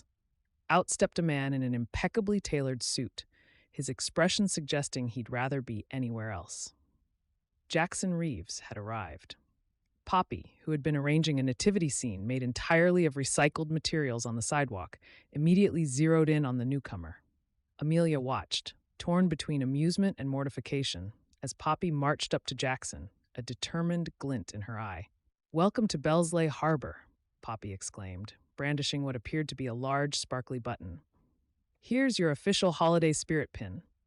Jackson dodged Poppy's attempt to affix the gaudy decoration to his lapel with the practiced ease of someone used to avoiding overzealous fans, or in this case, overzealous small-town Christmas enthusiasts. "Thank you, but that won't be necessary," he said coolly, sidestepping Poppy and striding towards the town hall. Poppy's eyes narrowed, and Amelia could practically see the gears turning in her head. She had a feeling this wouldn't be the last Jackson saw of Bellsleigh Harbor's self-appointed Christmas spirit coordinator. Inside the meeting room, Mayor Elowen was making introductions. "Mr. Reeves, allow me to introduce Amelia Trent, our environmental consultant, and Gavin Hawthorne, our local marine biologist." Jackson's eyebrows rose slightly as he took in the room, now festooned with Poppy's eco-friendly decorations. A wreath made of old soda cans hung crookedly on one wall, while a Christmas tree constructed entirely of recycled paper stood in the corner, looking like it might topple over at any moment. "Charming," Jackson said, in a tone that suggested it was anything but. "Shall we get down to business?" As Jackson began to unveil his resort plans, Amelia found her attention drawn to the window behind him. Poppy was outside, animatedly talking to a group of townspeople. They seemed to be organizing themselves into some sort of formation, with Poppy directing them like a conductor. "As you can see," Jackson was saying, "the proposed resort will bring significant economic benefits to Bellsleigh Harbor. Of course, some adjustments to the current harbor layout will be necessary." "Adjustments?" Gavin interrupted, his voice sharp. "You mean destroying vital marine habitats and disrupting the entire ecosystem of the harbor?" "Mr. Hawthorne," Jackson said smoothly, "I assure you, our plans take environmental concerns into account." He was cut off by Poppy bursting into the room, dressed head to toe as a Christmas tree, complete with working lights. "Sustainable snacks, anyone?" she chirped, brandishing a tray of what looked like pine-cone-shaped cookies. Taking advantage of the momentary distraction, Gavin launched into an impassioned speech about the importance of preserving the harbor's delicate balance. Amelia found herself captivated by his words, his deep love for Bellsleigh Harbor evident in every sentence. When it was her turn to speak, Amelia approached the situation more pragmatically. She used Poppy's decorations as impromptu visual aids, pointing out how each represented a unique aspect of Bellsleigh Harbor's charm that would be lost if the resort plans went ahead as proposed. "This interesting tree," she said, gesturing to Poppy's paper creation, "represents the town's commitment to sustainability. And this wreath?" She indicated the soda can monstrosity. "It shows the community's resourcefulness and creativity. These are the qualities that make Bellsleigh Harbor special, Mr. Reeves. Your resort threatens to erase all of that." As the meeting adjourned, Amelia could feel Gavin's eyes on her. She busied herself gathering her papers, avoiding his gaze. "Amelia," he said softly, catching her in a quiet corner. "Can we talk? About last night? About us?" Amelia felt her heart race. "Gavin! Ho, ho, ho!" Poppy's voice rang out as she appeared seemingly out of nowhere, brandishing a sprig of mistletoe. "Look where you two are standing." Amelia took the opportunity to make her escape, mumbling something about needing to review some documents. As night fell, Amelia found herself still at the office, surrounded by Poppy's increasingly outlandish decorations. She rubbed her tired eyes, trying to focus on the environmental impact reports in front of her. A soft knock at the door made her look up. Gavin stood there, holding 2 cups of coffee. "Thought you could use this," he said, offering her a cup. "Thanks," Amelia replied, accepting it gratefully. As they sipped their coffee in companionable silence, Amelia's gaze was drawn to the window. Outside, Poppy was directing a group of townspeople in what appeared to be the setup of an elaborate reindeer blockade across the main street. Gavin followed her gaze and chuckled. "She's certainly committed." "That's one word for it," Amelia said, a smile tugging at her lips despite herself. "Listen, Amelia," Gavin said, his tone growing serious. "About the project. I know we have our differences, but I really think we're stronger together on this. We both want what's best for Bellsleigh Harbor, even if we sometimes disagree on how to achieve it." Amelia felt something soften inside her. "You're right," she admitted. "I've been so focused on maintaining a professional distance, I forgot why we worked so well together in the first place." As if on cue, Poppy's voice floated through the window, leading a group in a heartfelt, if slightly off-key, rendition of All I Want for Christmas Is You. The song seemed pointedly directed at their window. Gavin laughed, shaking his head. Subtle, isn't she? About as subtle as a freight train, Amelia agreed, but she was smiling. As Gavin gathered his things to leave, Amelia found herself reluctant to see him go. She watched him walk to the door, her eyes falling on a handmade ornament Poppy had left on her desk. Love saves the environment, it proclaimed in glittery letters. Amelia picked it up, turning it over in her hands. It was ridiculous and over the top, just like everything else Poppy did. But as she looked from the ornament to Gavin's retreating figure, she couldn't help but wonder if maybe, just maybe, Poppy was onto something after all. Chapter 7. Ghosts of Summers Past. Amelia's eyes skimmed over Poppy's latest Bellsleigh Harbor neighborhood newsletter, a riot of glitter and holiday clip art. Buried among announcements for extreme snowman building and reindeer Zumba was Clara's simple invitation for tea. She smiled, folding the paper and tucking it into her coat pocket as she set out for Clara's cottage. The walk through town was a festive assault on the senses. Poppy had clearly been busy, transforming Bellsleigh Harbor into what could only be described as a holiday fever dream. Inflatable snowmen towered over storefronts, tinsel garlands stretched across the street, and every lamppost sported a different themed wreath, from Mermaid Christmas to Disco Santa. Amelia shook her head, torn between amusement and exasperation. As she rounded the corner to Clara's street, she caught sight of Poppy herself, teetering precariously on a ladder as she attempted to hang what appeared to be a life-sized, light-up narwhal wearing a Santa hat. "Careful up there, Poppy," Amelia called out, unable to suppress a chuckle. Poppy waved enthusiastically, nearly losing her balance. "Amelia, isn't it magical? I call him Twinkle Tusk." "It's certainly something," Amelia replied diplomatically, hurrying on before she could be roped into any decorating schemes. Clara's cottage stood in stark contrast to the chaos of the main street. Its simple wreath and warm, glowing windows beckoned Amelia forward. As she approached the door, the scent of cinnamon and spice wafted out, wrapping around her like a comforting embrace. "Come in, dear," Clara called before Amelia could even knock. The older woman stood in the doorway, her silver hair catching the light, a gentle smile on her face. Amelia stepped inside, the warmth of the cottage enveloping her. The living room was a treasure trove of memories, every surface adorned with photographs and mementos. Her eyes were drawn immediately to a framed picture on the mantel. Herself and Gavin, young and carefree, their arms around each other as they laughed at something off camera. A lump formed in her throat as she stared at their frozen smiles. They looked so happy, so in love. What had happened to those two people? "Tea?" Clara's voice broke through her reverie. Amelia nodded, tearing her gaze away from the photograph. As Clara busied herself in the kitchen, Amelia's attention was caught by an ornate wooden box on the coffee table. It seemed out of place among the cozy, lived-in decor of the room. Clara returned, setting down a tray of steaming mugs and cookies. "I see you've noticed the box," she said, settling into her armchair. "That's actually why I invited you over today." Amelia's brow furrowed. "What do you mean?" Clara's eyes twinkled. "Well, my dear, sometimes we need a little reminder of where we've been to figure out where we're going." She gestured to the box. "Go on, open it." With hesitant hands, Amelia reached for the box.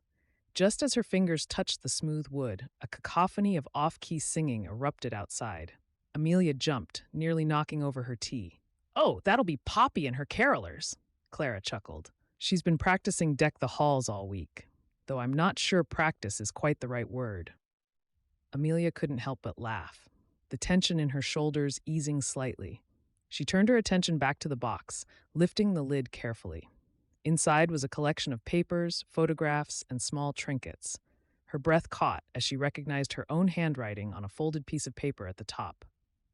"Is this—" She trailed off, looking at Clara. The older woman nodded encouragingly. "Read it aloud, dear. Sometimes hearing the words can make all the difference." With trembling hands, Amelia unfolded the letter. Her voice was barely above a whisper as she began to read. "Dear Gavin, I know it's only been a few hours since I last saw you, but I can't stop thinking about our conversation on the beach. The way you talked about your dreams for the future, for Bellsleigh Harbor, it made me see everything in a new light. I've never met anyone who cares so deeply about their home, about making a difference. I came here thinking this summer would just be a stepping stone, another line on my resume. But you've shown me that there's so much more to life than just climbing the career ladder. You've opened my eyes to the beauty of this place, to the importance of community and connection. I'm scared to admit it, but I think I'm falling in love with you, Gavin. And maybe, just maybe, I'm falling in love with Bellsleigh Harbor too. I can't wait to see where this summer takes us. All my love, Amelia. As she read the last words, Amelia was transported back to that summer night. She could almost feel the sand between her toes, smell the salt in the air, hear the distant crash of waves. Amelia sat at the small desk in her rented room, the warm summer breeze rustling the curtains. Her pen hovered over the paper, her heart racing as she poured out her feelings. She hadn't planned on falling for Gavin, hadn't expected to be so captivated by this small coastal town. But here she was, writing a love letter like a teenager with her first crush. She folded the letter carefully, pressing a kiss to the paper before slipping it into an envelope. Tomorrow, she'd give it to Gavin when they met for their morning walk along the shore. The memory faded, leaving Amelia back in Clara's living room, the letter clutched to her chest. "Oh, my dear," Clara said softly, reaching out to pat Amelia's hand. "That's quite a powerful memory, isn't it?" Amelia nodded, unable to speak past the lump in her throat. Clara gave her a moment to compose herself before reaching into the box and pulling out a stack of photographs. "Perhaps these will jog a few more memories," she said with a gentle smile. Amelia took the photos, her fingers tracing over the glossy surfaces. Each image was a window to the past, bringing with it a flood of emotions and vivid recollections.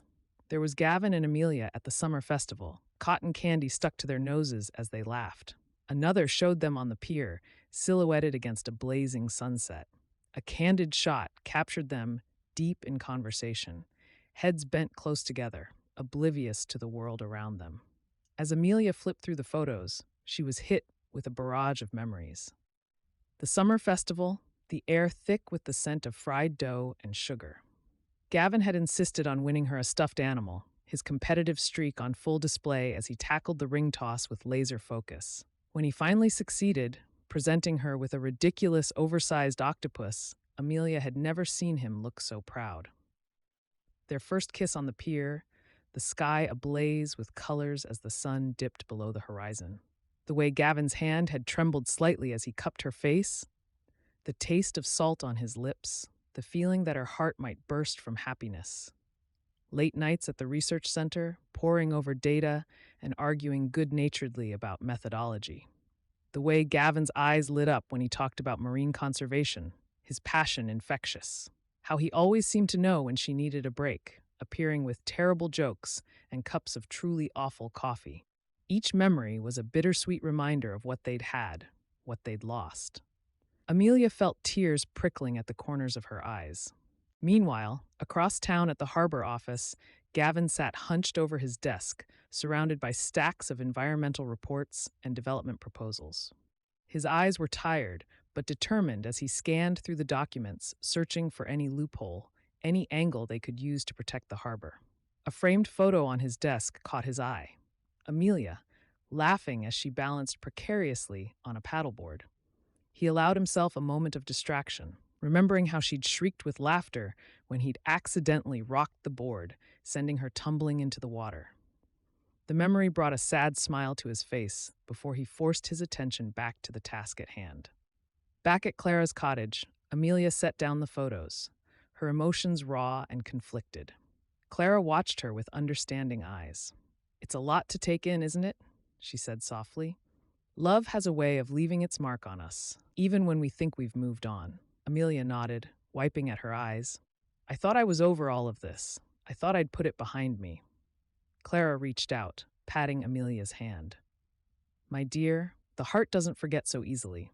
Sometimes we need to confront our past to move forward." Their conversation was interrupted by a commotion outside. Poppy's voice could be heard, enthusiastically directing what sounded like a small army of carolers. "No, no, Harold, you're a tenor, not a foghorn. From the top, everyone." Despite herself, Amelia let out a watery chuckle. Clara smiled, shaking her head fondly. That girl certainly knows how to make an entrance, she said. Now, where were we? Ah, yes. She reached into the box once more, pulling out a pressed flower, its delicate petals preserved between sheets of wax paper. Amelia gasped softly. Is that? Clara nodded. The wildflower Gavin gave you on your last night together. Do you remember? As if a floodgate had opened, the memory washed over Amelia. The night air was cool against her skin as she and Gavin walked hand in hand along the beach. The summer was drawing to a close, and with it, their time together. Neither wanted to acknowledge the looming goodbye.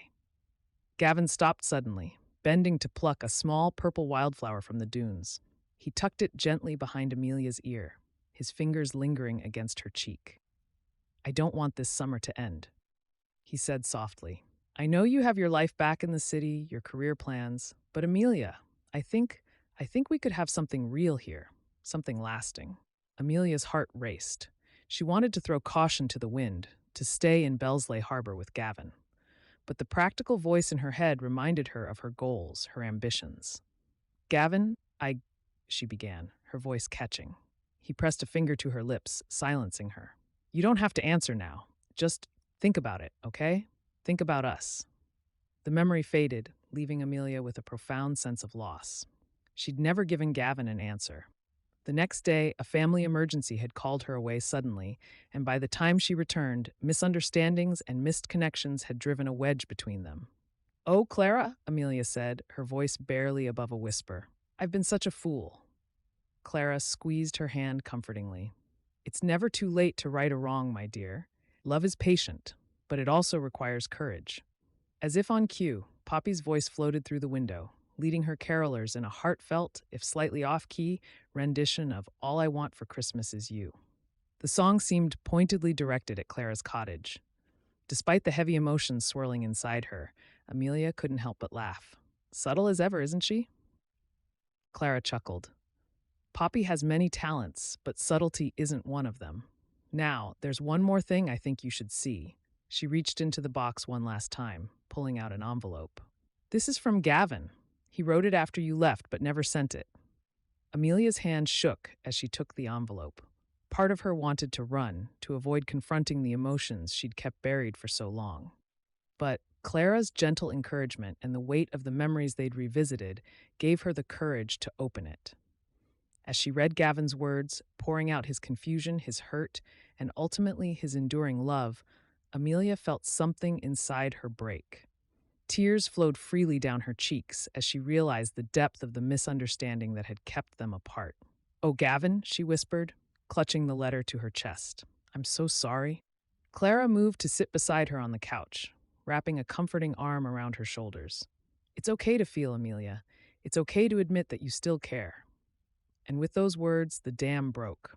Amelia sobbed, years of pent-up emotion pouring out of her. She cried for the love she'd lost, for the time wasted, for the fear that had kept her from being honest with herself. As her tears subsided, Amelia felt a strange sense of peace settling over her. She looked up at Clara, managing a watery smile. Thank you, she said softly. I think I needed this more than I realized. Clara patted her hand. Sometimes we all need a little nudge in the right direction. Now, why don't you take a moment to freshen up? I think a bit of fresh air might do you good. Amelia nodded, excusing herself to the bathroom. When she returned, feeling more composed, she found Clara waiting by the front door. I thought you might like to take a walk, Clara said, handing Amelia her coat. The harbor is beautiful this time of evening. Amelia stepped outside, the cool air refreshing against her tear-stained cheeks. She paused at the end of Clara's walkway, suddenly aware that she stood at a crossroads, both literally and figuratively. To her left, the path led back to the inn, to the safety of her carefully constructed walls. To her right, brightly lit by Poppy's excessive holiday decorations, was the road to the harbor office. To Gavin. Amelia hesitated, the weight of her decision palpable. In the distance, she could see Poppy in the town square, somehow managing to string lights between two trees while balanced on a unicycle. The sight was so absurd, so quintessentially Bellsleigh Harbor, that Amelia couldn't help but laugh. With that laugh came clarity.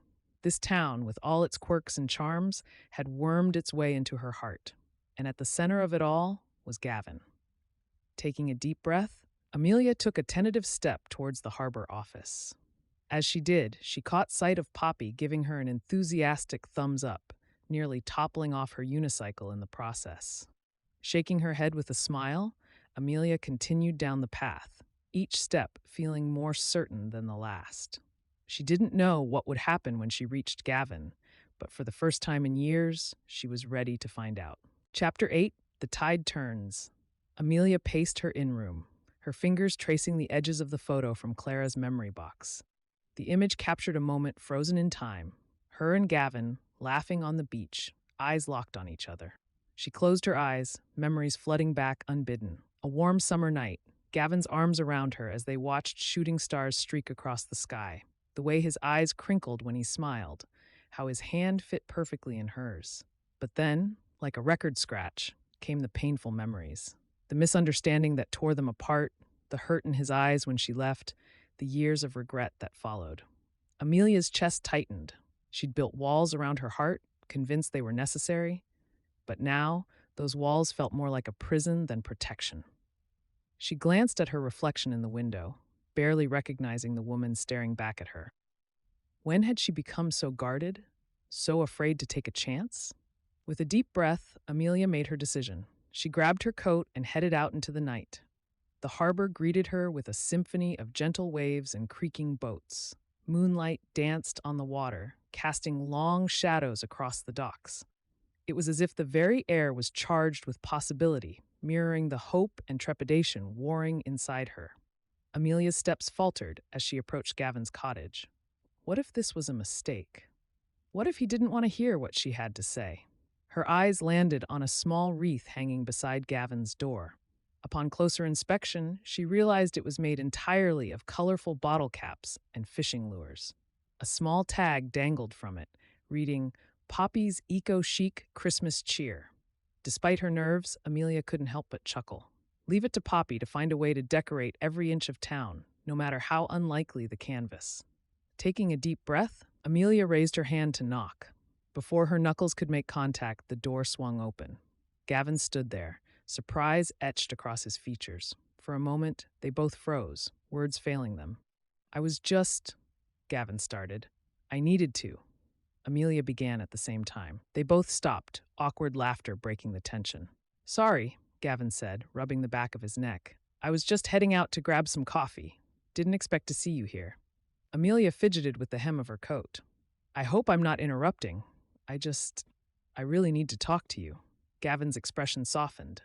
"Of course, come in."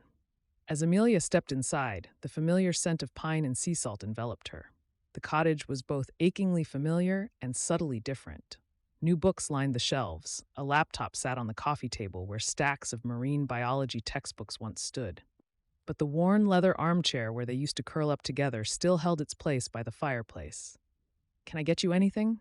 Gavin asked, his voice tinged with uncertainty. "No, I'm fine, thanks," Amelia replied, perching on the edge of the couch. Gavin hesitated for a moment before joining her, leaving a respectful distance between them. His eyes searched her face, a mix of hope and apprehension playing across his features. Amelia took a deep breath. "Gavin, I owe you an apology for so many things." She watched as surprise, then a flicker of pain crossed his face. He leaned forward slightly, clearly wanting to reach out but holding himself back. "I've been so caught up in my own fears and insecurities," Amelia continued. "I convinced myself that leaving was the right thing to do, that we were too different, that it could never work. But I was wrong." Gavin's voice was soft when he spoke. "Amelia, please," she interrupted gently. "I need to get this out." He nodded, settling back to listen. "I saw our photo at Clara's today," Amelia said, "and it hit me how much I've been lying to myself. I never stopped caring about you, Gavin. I was just too scared to admit it." Gavin's eyes widened. I thought you'd moved on, that you didn't want anything to do with me or Bellsleigh Harbor anymore." Amelia shook her head, feeling tears prick at her eyes. "I tried to convince myself of that, but being back here, working with you, it's made me realize how much I've been missing. Not just you, but this place, this community." She paused, gathering her courage. Do you remember that night on the beach, when we counted shooting stars and talked about our dreams? A soft smile played at Gavin's lips.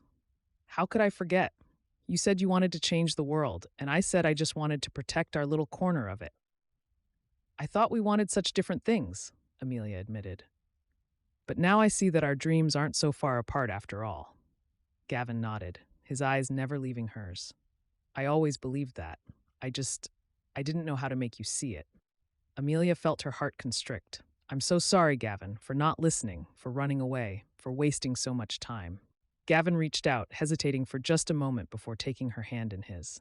The warmth of his touch sent a shiver through her. Hey, he said softly, we can't change the past, but maybe we can work on the future? Before Amelia could respond, a loud ping from Gavin's phone shattered the moment. They both jumped, then laughed as Gavin reached for his phone. It's Poppy, he said, shaking his head with amusement.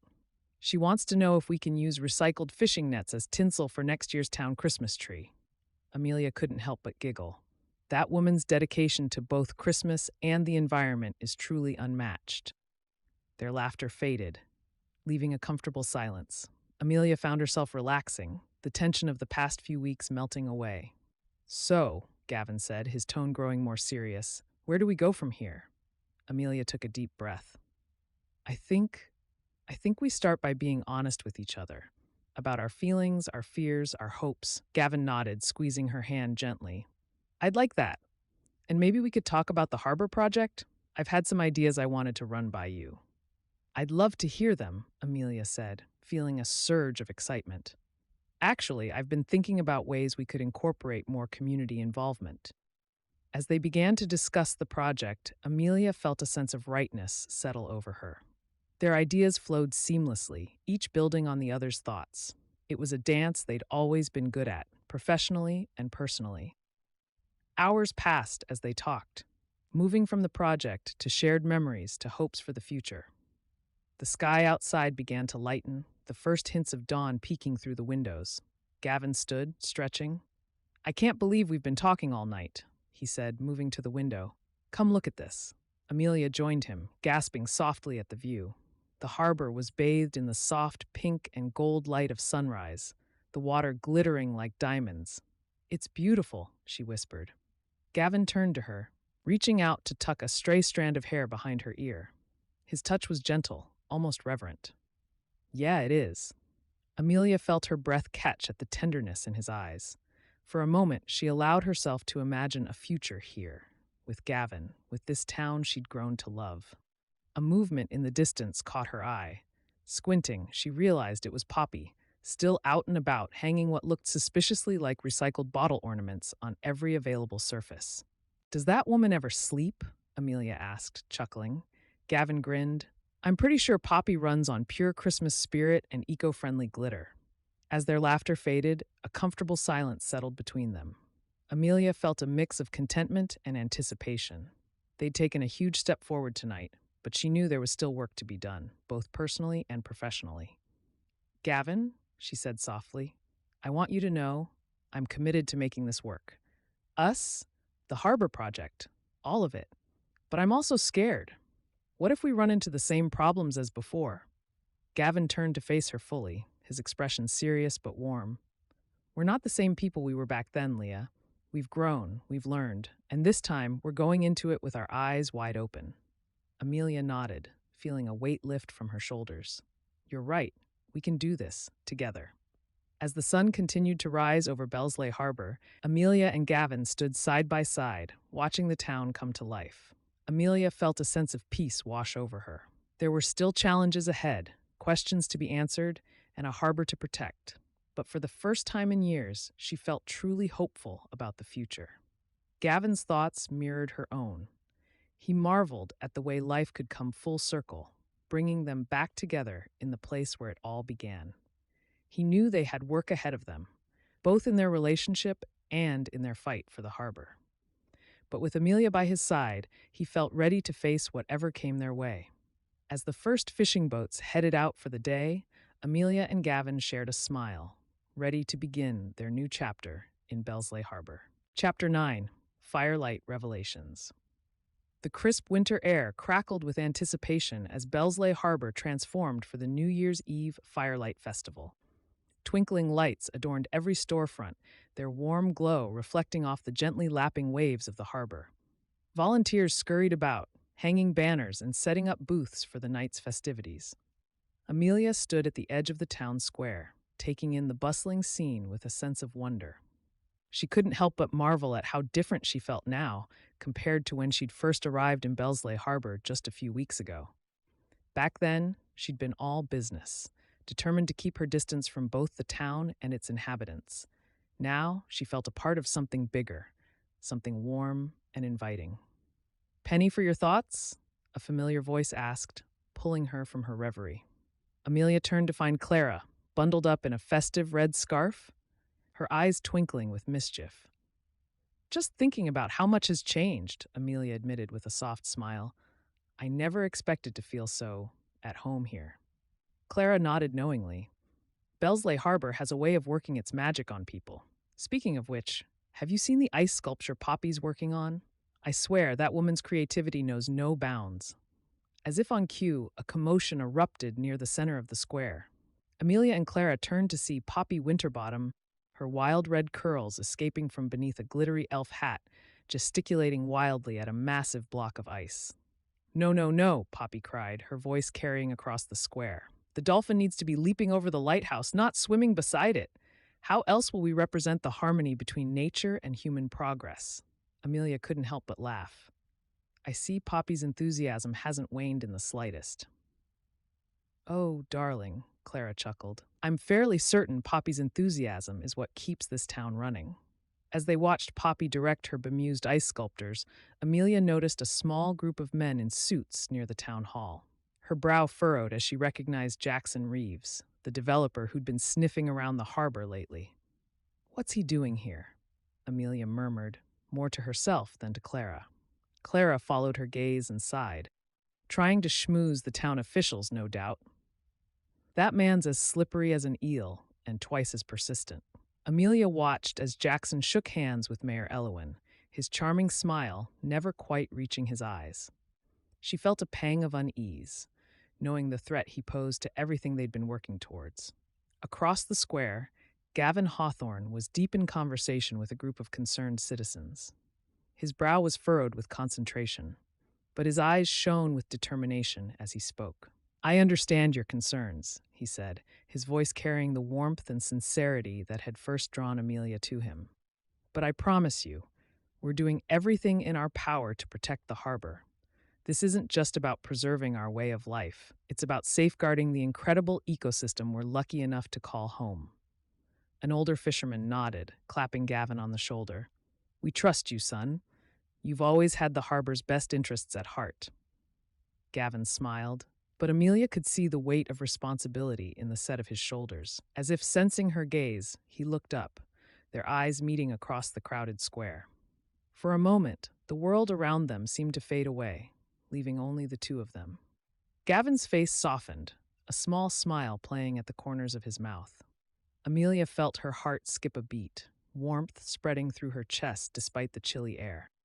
It amazed her how, even after all this time, he could still affect her so deeply. Their moment was interrupted by Jackson Reeves, who had somehow materialized at Amelia's side. "Miss Trent," he said smoothly, "just the person I was hoping to see." Amelia steeled herself, pushing aside her lingering thoughts of Gavin. "Mr. Reeves," she replied coolly, "I wasn't aware you'd be joining us for the festival."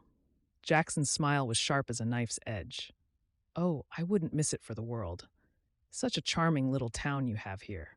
It would be a shame to see it stagnate." Amelia felt her hackles rise at the implied threat.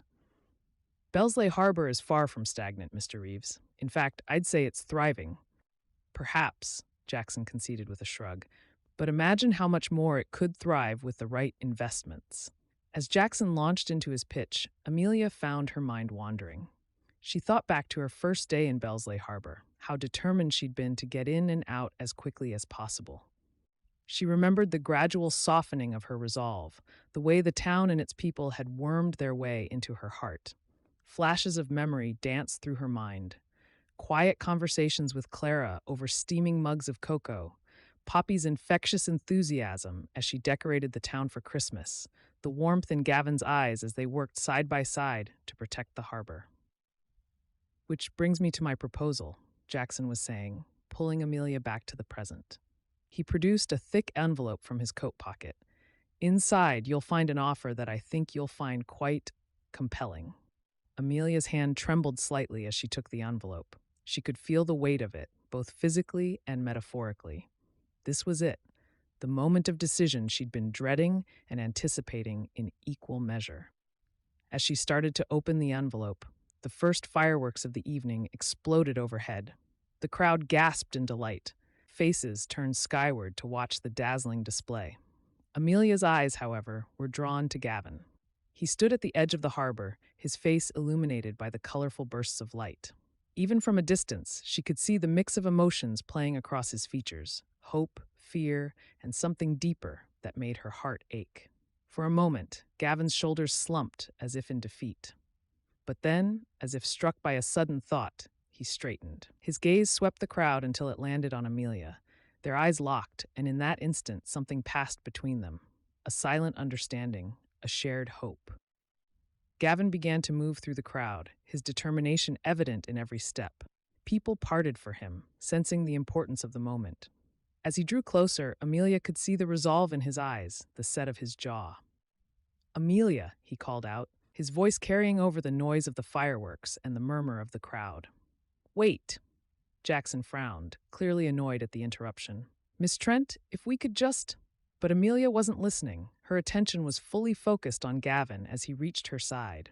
"Leah," he said, slightly out of breath. "Before you make any decisions, I need you to hear me out." Amelia nodded, her heart racing. Around them, the crowd had gone quiet, sensing the gravity of the moment. Gavin took a deep breath, his eyes never leaving Amelia's. "When you first came back to Bellsleigh Harbor, I thought it was a second chance for us. But I realize now it's so much more than that.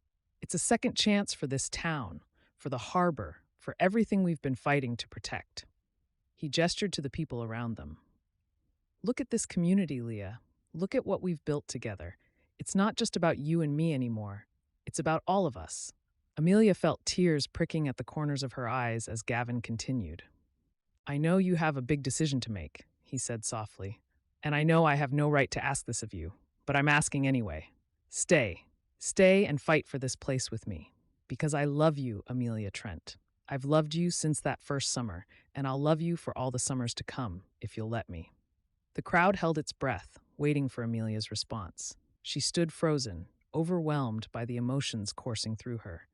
Her mind raced, memories flashing before her eyes. Lazy summer days on the beach, heated arguments over environmental policies, quiet moments of understanding and connection. She thought of the life she'd left behind, the career she'd worked so hard to build. And then she thought of Bellsleigh Harbor, of the people who had welcomed her with open arms, of the sense of purpose she'd found here. Slowly, deliberately, Amelia tore her gaze away from Gavin and looked down at the envelope in her hands. With a deep breath, she ripped it in half, letting the pieces flutter to the ground. A collective gasp went up from the crowd, followed by a cheer that seemed to shake the very foundations of the town. Amelia barely noticed, her focus entirely on Gavin. "You're right," she said, her voice thick with emotion. "It's not just about us anymore. It's about this town, this harbor, this community, and I want to be a part of it. All of it." Gavin's face broke into a radiant smile as he pulled Amelia into his arms. Their lips met in a kiss that was equal parts passion and promise, the culmination of years of longing and weeks of rediscovery. Around them, the town erupted in celebration. Poppy let out a whoop of joy, tossing handfuls of eco-friendly glitter into the air. Clara wiped away a tear, her face beaming with pride and happiness. Even Mayor Elowen was caught up in the moment, clapping enthusiastically despite her usual reserved demeanor. As Amelia and Gavin broke apart, breathless and grinning, Jackson Reeves cleared his throat. "Well," he said, his tone a mix of irritation and grudging respect, "I can see when I'm beaten. You've got quite a community here, Miss Trent. I hope you know what you're doing." Amelia met his gaze steadily. "I do, Mr. Reeves. For the first time in a long time, I know exactly what I'm doing. With a curt nod, Jackson turned and walked away, disappearing into the crowd. Amelia watched him go, feeling a sense of relief wash over her. As the fireworks continued to paint the sky in brilliant colors, Amelia and Gavin found a quiet spot near the water's edge. They stood hand in hand, watching the reflection of the lights dance on the surface of the harbor. "So," Gavin said, a hint of teasing in his voice, "what's next for Bellsleigh Harbor's newest permanent resident?" Amelia laughed, leaning into his warmth. "Well, I was thinking we could start by expanding the marine protected area and maybe look into some sustainable tourism initiatives. Oh, and we absolutely need to do something about the town's recycling program." Gavin chuckled, pressing a kiss to her temple. "Sounds like we've got our work cut out for us." "We do," Amelia agreed, "but I wouldn't have it any other way." As the final fireworks of the night exploded overhead, Amelia and Gavin stood in comfortable silence, their hearts full of hope for the future. They knew there would be challenges ahead, but with each other and the support of their community, they were ready to face whatever came their way. In that moment, as the old year faded and a new one began, Amelia knew she had found her home. Not just in Bellsleigh Harbor, but in Gavin's arms, in the warmth of the community, and in the purpose she'd discovered along the way. The harbor stretched out before them, a testament to the beauty they had sworn to protect. And as the last echoes of the fireworks faded away, Amelia and Gavin turned to each other, ready to write the next chapter of their story, together. Chapter 10. Home with the Tide. Amelia stood tall, her posture radiating a newfound confidence as she faced Jackson Reeves. The torn envelope at her feet was a testament to her decision, pieces of paper scattered like confetti in the light breeze. "I'm sorry, Mr. Reeves, but I can't accept your offer," she said, her voice clear and unwavering. "Bellsleigh Harbor isn't just a business opportunity. It's a home, a community, and a precious ecosystem that deserves protection." Jackson's eyebrows shot up, a flicker of surprise crossing his usually composed face. "Miss Trent, I hope you understand what you're turning down here. This is a once-in-a-lifetime opportunity." Amelia smiled, a genuine warmth in her expression. "I do understand, and I'm choosing a different kind of opportunity, one that can't be measured in dollars and cents." A collective gasp rippled through the crowd, followed by an eruption of cheers and applause. Mayor Elowen's face lit up with pride, her eyes twinkling as she clapped enthusiastically. Clara wiped away a tear, nodding in approval, while Poppy let out a whoop of joy, tossing handfuls of biodegradable confetti into the air. "That's our girl!" Poppy shouted, her wild red curls bouncing as she jumped up and down. Even Jackson couldn't entirely hide his grudging respect. His lips twitched in what might have been the ghost of a smile. "Well, Ms. Trent, it seems you've found quite the support system here. I wish you the best of luck." With a curt nod, he turned and walked away, disappearing into the crowd. As the cheers began to die down, the crowd parted, revealing Gavin making his way towards Amelia. Their eyes locked, and suddenly the noise of the celebration faded into the background. Amelia's heart raced as Gavin approached, his face a mixture of hope and vulnerability. When he reached her, Gavin took her hand gently in his. "Amelia," he said softly, his voice barely above a whisper. "I know we said we'd take things slow, but after what just happened, I can't help but feel like we're on the brink of something amazing. Not just for us, but for this whole town." Amelia felt tears prick at the corners of her eyes. Before she could finish, Gavin leaned in and kissed her. It was a tender kiss full of promise and shared dreams. Amelia melted into it, wrapping her arms around his neck as the crowd erupted into cheers once more. As they broke apart, both slightly breathless, Mayor Elowen stepped forward, beaming. She tapped a spoon against her glass, calling for attention. "Ladies and gentlemen, friends and neighbors," she began, her voice ringing out clear and strong. "Tonight, we've witnessed something truly special. Not just the rejection of a deal that would have changed the face of our beloved harbor, but the affirmation of what makes Bellsleigh Harbor so unique." She gestured towards Amelia and Gavin. "These two have shown us the power of second chances, of fighting for what's right, and of the unbreakable spirit of our community. They've reminded us that the true value of Bellsleigh Harbor lies not in its potential for development, but in its natural beauty, its rich ecosystem, and the bonds we share as a town. The mayor raised her glass. So let's raise a toast. To Amelia and Gavin, to the preservation of our harbor, and to the bright future that lies ahead for Bellsleigh Harbor. The crowd cheered and clinked glasses.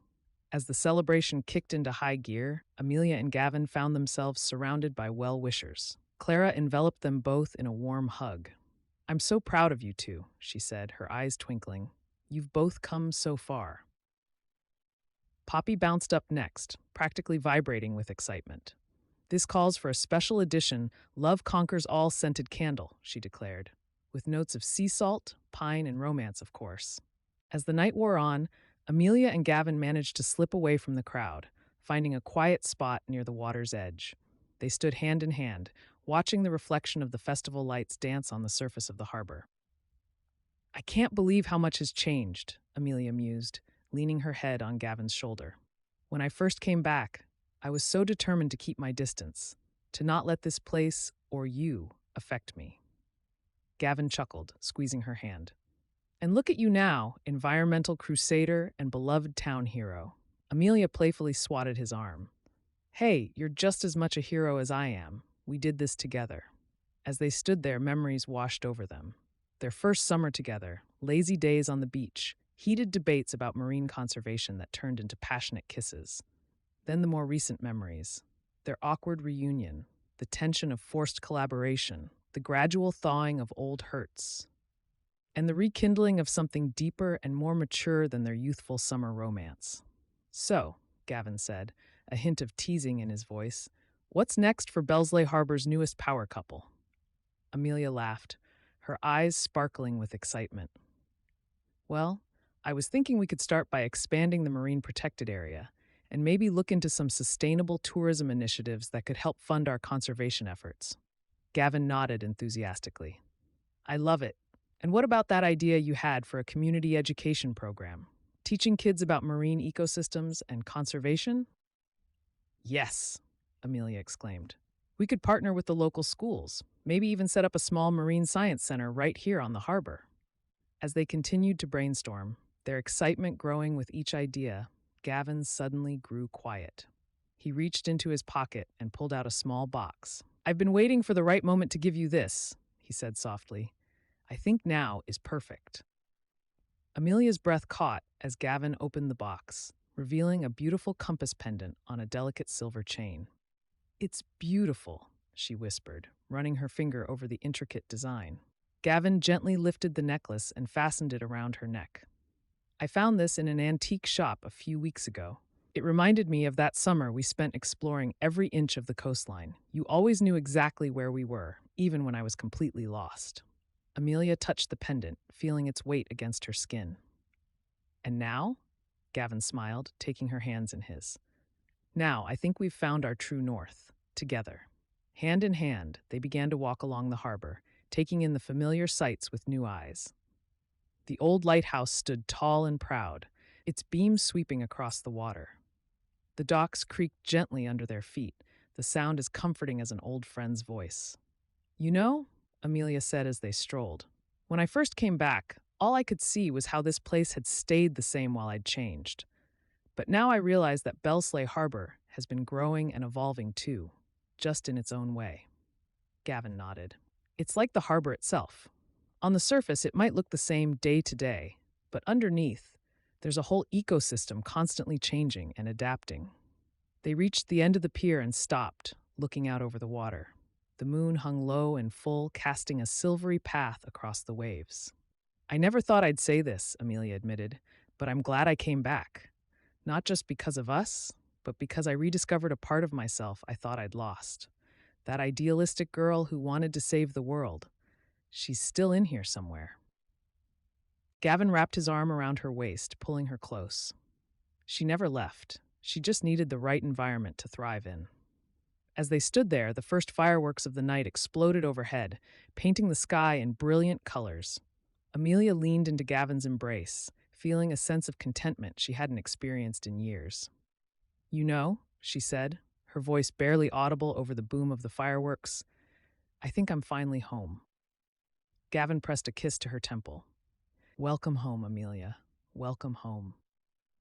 As the fireworks continued to light up the night sky, Amelia and Gavin stood on the pier, their silhouettes merging into one. The compass pendant gleamed against Amelia's chest, a symbol of their shared past and the journey that lay ahead. In that moment, as the old year faded and a new one began, they knew that whatever challenges lay ahead, they would face them together. Not just as a couple, but as part of the vibrant, resilient community of Bellsleigh Harbor. The future stretched out before them, as vast and full of possibility as the ocean itself. And as the last echoes of the fireworks faded away, Amelia and Gavin turned to each other, ready to write the next chapter of their story, a story intertwined with the fate of the town and harbor they both loved so deeply.